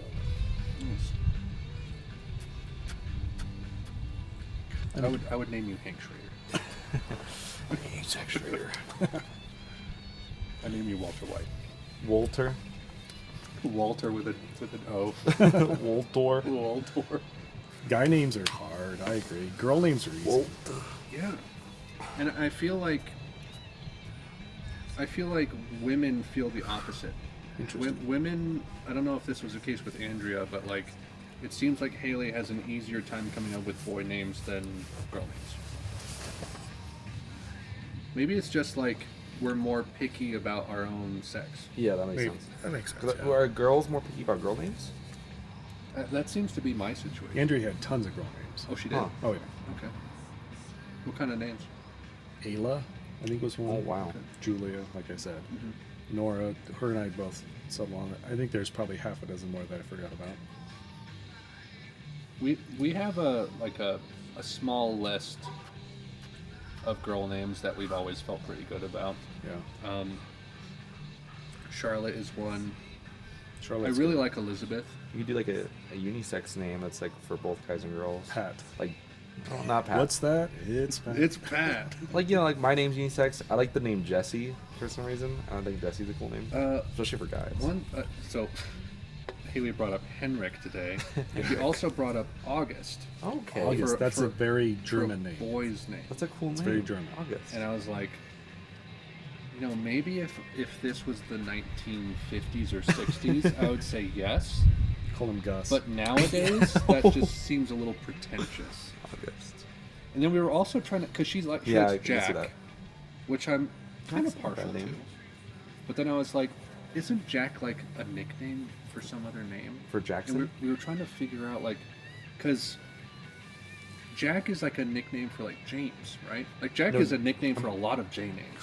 Pretty sure Jimmy is a nickname for James or Well, Jim. Jim, but I think Jim, but I think Jack James, is also Jimmy. a nickname for Jim. I think so too. Okay. It's like I didn't know that. it's kind of like Chuck. Like it just gets used in like way more situations than it should. Yeah. So it's like if we have a kid named Jack, is his name actually Jack? Yes, it is. So in that sense, I'm like, because it's such a Jack's a good name. messy name in that way, I'm like, but like the way it sounds on its own, I think it's fine. Yeah. And whatever ends up on the birth certificate, no one will know. No one will ever care. Sure. It's what you call him every day, right? Yeah. So even like Oliver, we thought we were going to call him Ollie all the time. And I think your sister-in-law is the only one that calls him Ollie. Really? And Oliver's fine with it. It's almost like a term of endearment for her and him. We call But him we Ollie. don't call him Ollie ever. Yeah. I think, I mean, in our situation, we call him Ollie a lot, but probably not to his face. Oh yeah. Interesting. Yeah. I mean, I don't ever necessarily like say his name directly to him a lot, Yeah. but like when we're referring to him, it's like, oh hey, Ollie wants you to come over. Yeah. So we say that a lot. Yeah. Yeah. It's cool. And I think some of that comes out of the Arrow TV series, right? His name is Oliver, and we call him Ollie. Is that Right. so? Yeah. Oh my gosh. What's his last name? Oliver Reed. Yeah. Yeah. That's Oliver's middle name too. Yep. Really? Yeah. Yep. Wow. First Black Sabbath, now I guess he gets Superheroes? Yeah. Green Arrow. Oliver's the Green Arrow. your middle name is Charles. Gregory Charles Haitz.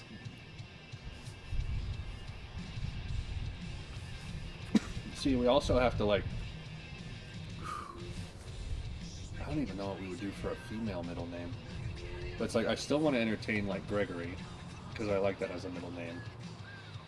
Miles Gregory Heights. Could be. It's got a ring, He could be growing right now. We don't know. right? You'll probably love jazz. Hey, if I had my way, I don't actually listen to a whole lot of jazz. Like, I don't play it a lot for. I did for a while. I had a stint of when I was unemployed and was just like, you know, lazily lounging about the house and sort of collecting unemployment and all that. I would start the mornings playing like, what's that Coltrane album?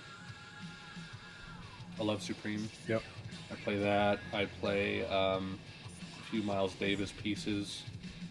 So they kind of grew up a little bit with jazz in the house, but we haven't really started the day with music very much. I should get back to that. Yeah. It's nice. Yeah. Got to make a good jazz playlist for them. But now, like, Felicity's old enough that she's like, Jazz is weird. It is weird. It is weird. It's chaotic. It's complicated. Like you get them on the cool jazz. That's very just kind of Yes. vibey. That's different. Best jazz album ever is Kind of Blue by Miles Davis. Arguably. Probably. I think it's the best jazz album ever. Yeah, modal jazz, which is modal jazz is like it goes very technical, but modal just basically means it goes in and out of different keys. Yep. So like you listen to Kind of Blue, and it's just like shifting all the time. Like, oh, this key, now this key, now this key. Yep. Whereas like cool jazz, way more vibey, Right. stays in the same spot. Yep. But then there's also like the bop genres. There's like hard bop, post bop. I don't know as much about those. I think Coltrane was kind of part of that. I think that has something to do with like the percussion or maybe the certain instruments. But like, there's so many different kinds of jazz. Oh yeah. Brubeck Brothers, they kind of have their own style. And like Pharoah Sanders, he was doing like more like tribal kind of African world sort of stuff. Yep. Which is very interesting. Yeah, like spiritual kind of jazz things, Yep. which Coltrane did a little bit too, and Alice Coltrane did as well. Yep. They were kind of into all kinds of religions and stuff. I really like Miles. You may have put me onto something. I don't know how Haley will take it, but I kind of want to bring that up to her, see how she feels. Just let her know that there's other children out there that are under the 5 years of age that are named Miles. I like that. Silver Sun pickups. Silver Sun pickups? Yes. Easy eye. It's just the Skate 3 playlist, or the soundtrack. Lazy Eye's a good song. Andy just like showed me one of the songs off that playlist, and I'm like, ooh, I'll check it out. And because we played Skate 3 together, so I was like, I'll listen to the playlist because it's a good playlist. So by the way, our watch party is Tuesday night at the warehouse, 6 p.m. Okay. If you guys are available. Ballots will drop at 7, so we'll probably have the first numbers at like 7:15, 7:30. What day did you say that was? Tuesday night, April 4th. Okay. We'll have the back. You guys have been there before, haven't you? We were there for the last time. So, for school board, were you there for that one? Was that in like the back area? So it's the venue. So if you go in and take a hard right into the back big room that has the stage, that's where we're With the gonna be. bar? With the bar. Okay, that's where it was for the school board, right? Yep. Same room. Okay. Because for the other time, it was like that. Yeah, which seating wasn't thing. so great, but If we can make it, I'll try to go. yeah. Eager to see how it pans out. Yeah. Once this cigar is done, I'm gonna head out. The doves are in full bloom, Full bloom. or pigeons. Do you want to make a trade? I give you this, I take this. Sure. Okay. Yeah, that's fair. Since it's more gone than the other one. That works. This is nice. It's very different. Yeah. Different than I was expecting. Like very spicy. Bullet knows what they're doing. I agree. It's kind of my go-to anymore. Partly Just- because just it's their normal cheap at bourbon. Sam's Club, but And it's quality. it's quality. Like it used to be Buffalo Trace, and partly because it was like 20 some bucks a bottle. It's ridiculous. Buffalo Trace and Wild Turkey are good entries into bourbon. Dr. Wells from Pennsylvania, he said there's no way you could get Buffalo Trace for 25 bucks a bottle in Pennsylvania, but it's all controlled by the state. Oh. And you can't sell it for more than whatever the price is, but he's like, it's way more than you can buy it for here. So it's interesting when the government gets involved and tries to price fix, it actually ends up being more expensive. Whereas here, there's competition, and so, like if you go to, Fisher's, you can get Buffalo Trace for 25 bucks a bottle. Easy. Easy, yeah. Do you think he'd want to come over for some of these nights? I've thought about that. Is he that kind of guy? He likes cigars and he likes whiskey. I think it's a no-brainer. What are his worldviews? I don't know. You don't know? I think he'd be open to it. Okay. Yeah. I think he'd enjoy the camaraderie and the conversation, and You don't know anything about his politics or religion? he's probably pretty moderate, you know. He definitely leans right. Okay. So, I mean, to come out to Grand Junction, yeah. and I don't have to bring the camera out every single time if we have guests over if they're not open to it. We could chat with him about it. Like you said, you have, 100 viewers maybe. Yeah, but not that many people. Man, I posted that magic trick video. Did I tell you about that? I don't know. Because I had been doing a lot of like magic tricks with Felicity and whatnot towards the end of 2022, and I had posted a video doing like a magic trick tutorial. It's at 18,000 views. What? Yeah, it's on the vlog channel. Yeah. Yeah. It didn't get me a bunch of subscribers. It just has a bunch of views. People want to see it. People wanted to see it. It's like, I guess I gotta do more of those when I have the time. Is that how you get money off of YouTube? Is by the views on certain videos? Well, you have to be eligible for ads Okay. to monetize your stuff, and you get to that by having a certain amount of watch hours, which is easy to do. But then you have to get to at least 1,000 subscribers. Okay. And after that, you can monetize your videos. And then that is simply like people who watch the ads, you get a small amount of that. Okay. But also, there's a thing called your CPM, which is like clicks per minute. Yeah.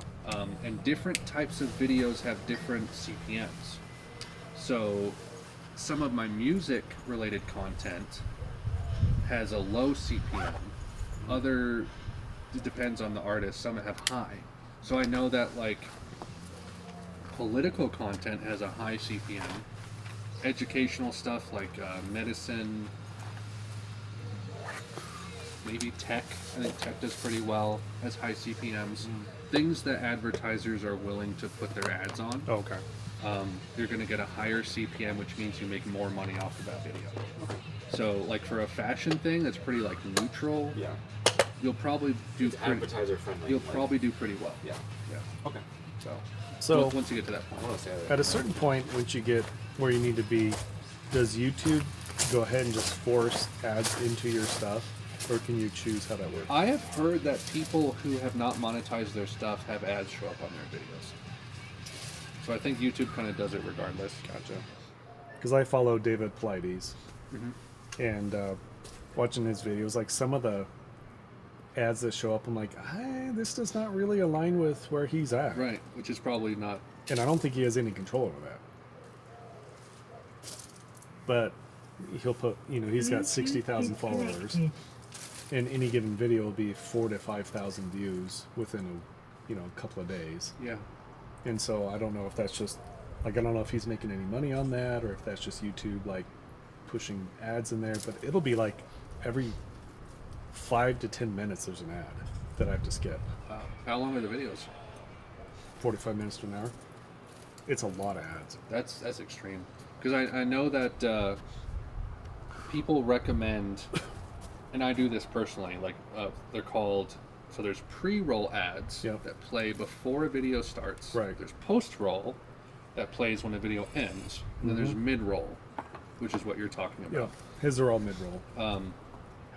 So with mid-roll ads, if you're monetized, you can control when those play, if they do.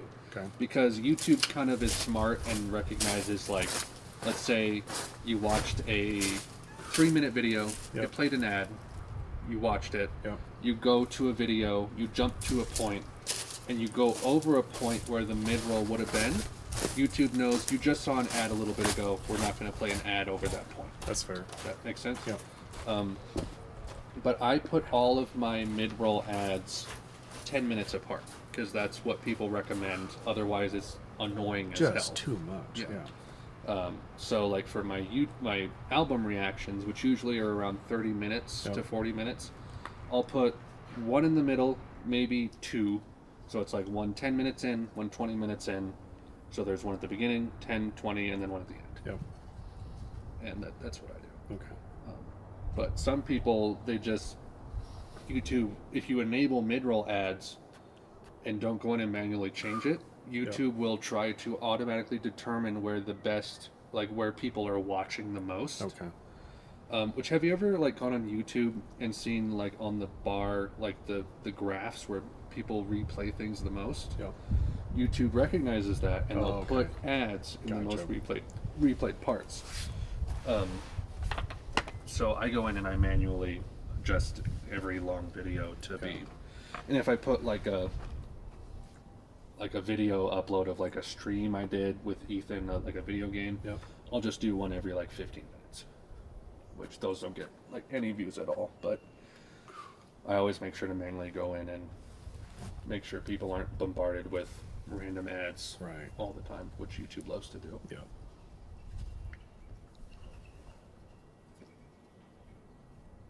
So be sure to like and subscribe and Yes. get us up to 1,000 subscribers and all that jazz. Is there a strategy to get subscribers? There is, but I don't pay attention to it. Okay. I mean, Pretty artificially just trying to get. But it's always changing because the YouTube algorithm is always like, if you manipulate it, they'll work around it. like Mr. Beast and like all of those guys who are like focused on making viral content. They will dial in and pay attention to the YouTube stuff to the point where I've seen this with Wendigoon and a lot of other creators.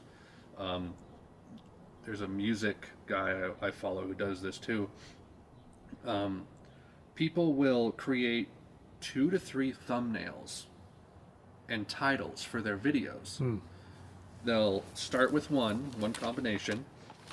In the first few hours, if it's not doing as well as they want, they'll change the thumbnail and the title to see if it does better. Really? Yeah. So if you've ever seen a video on YouTube that goes up like right away, and then you check back in later in the day and you're like, that's the same video, but it has a different thumbnail and title. That's why. It's because they're toying with the algorithm to see what gains more traction. And like me personally, I don't have the time. Oh gosh. To That's a full-time job. That's a full-time job. Yeah. That's if YouTube is your full-time thing and you're paying attention. Right.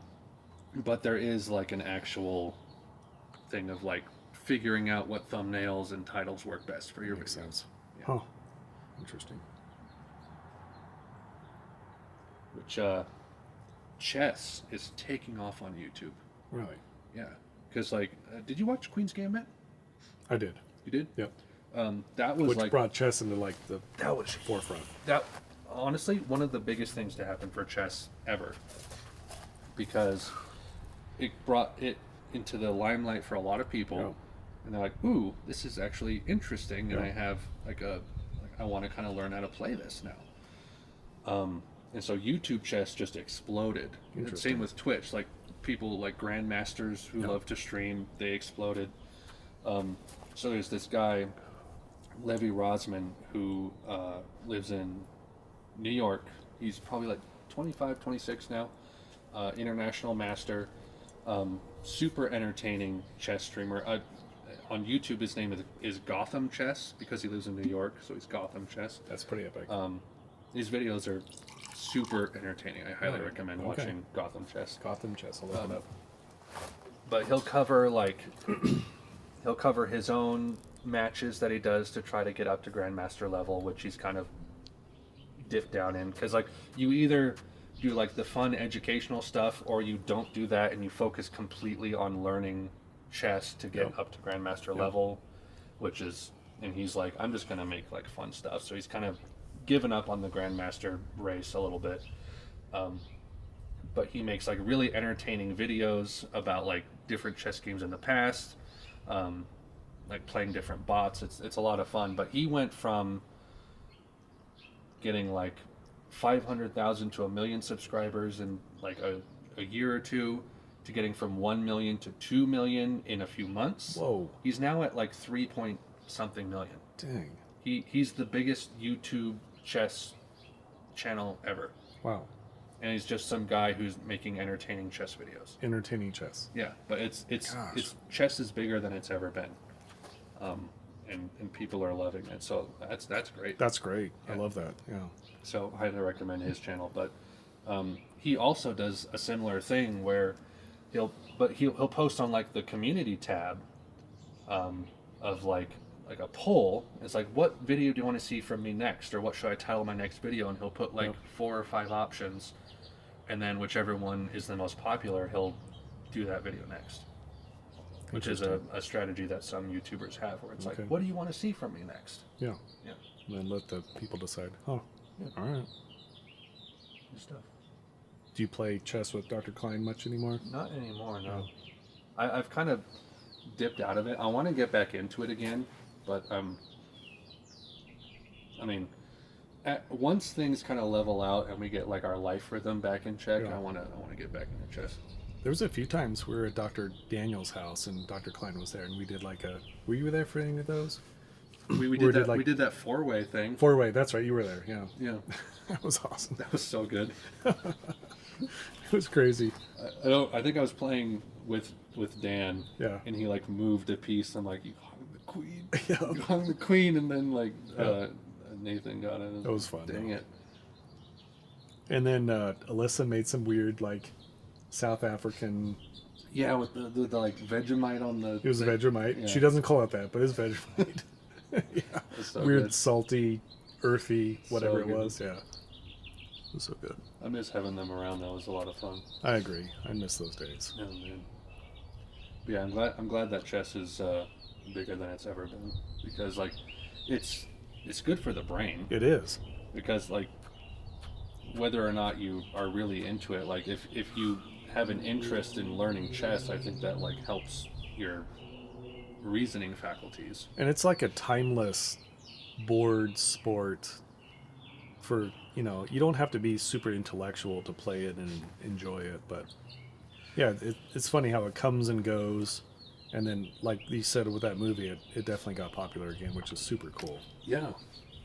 And women equally as good, like, yeah. There's not as many women into it, but there are women grandmasters who kick ass. Oh yeah.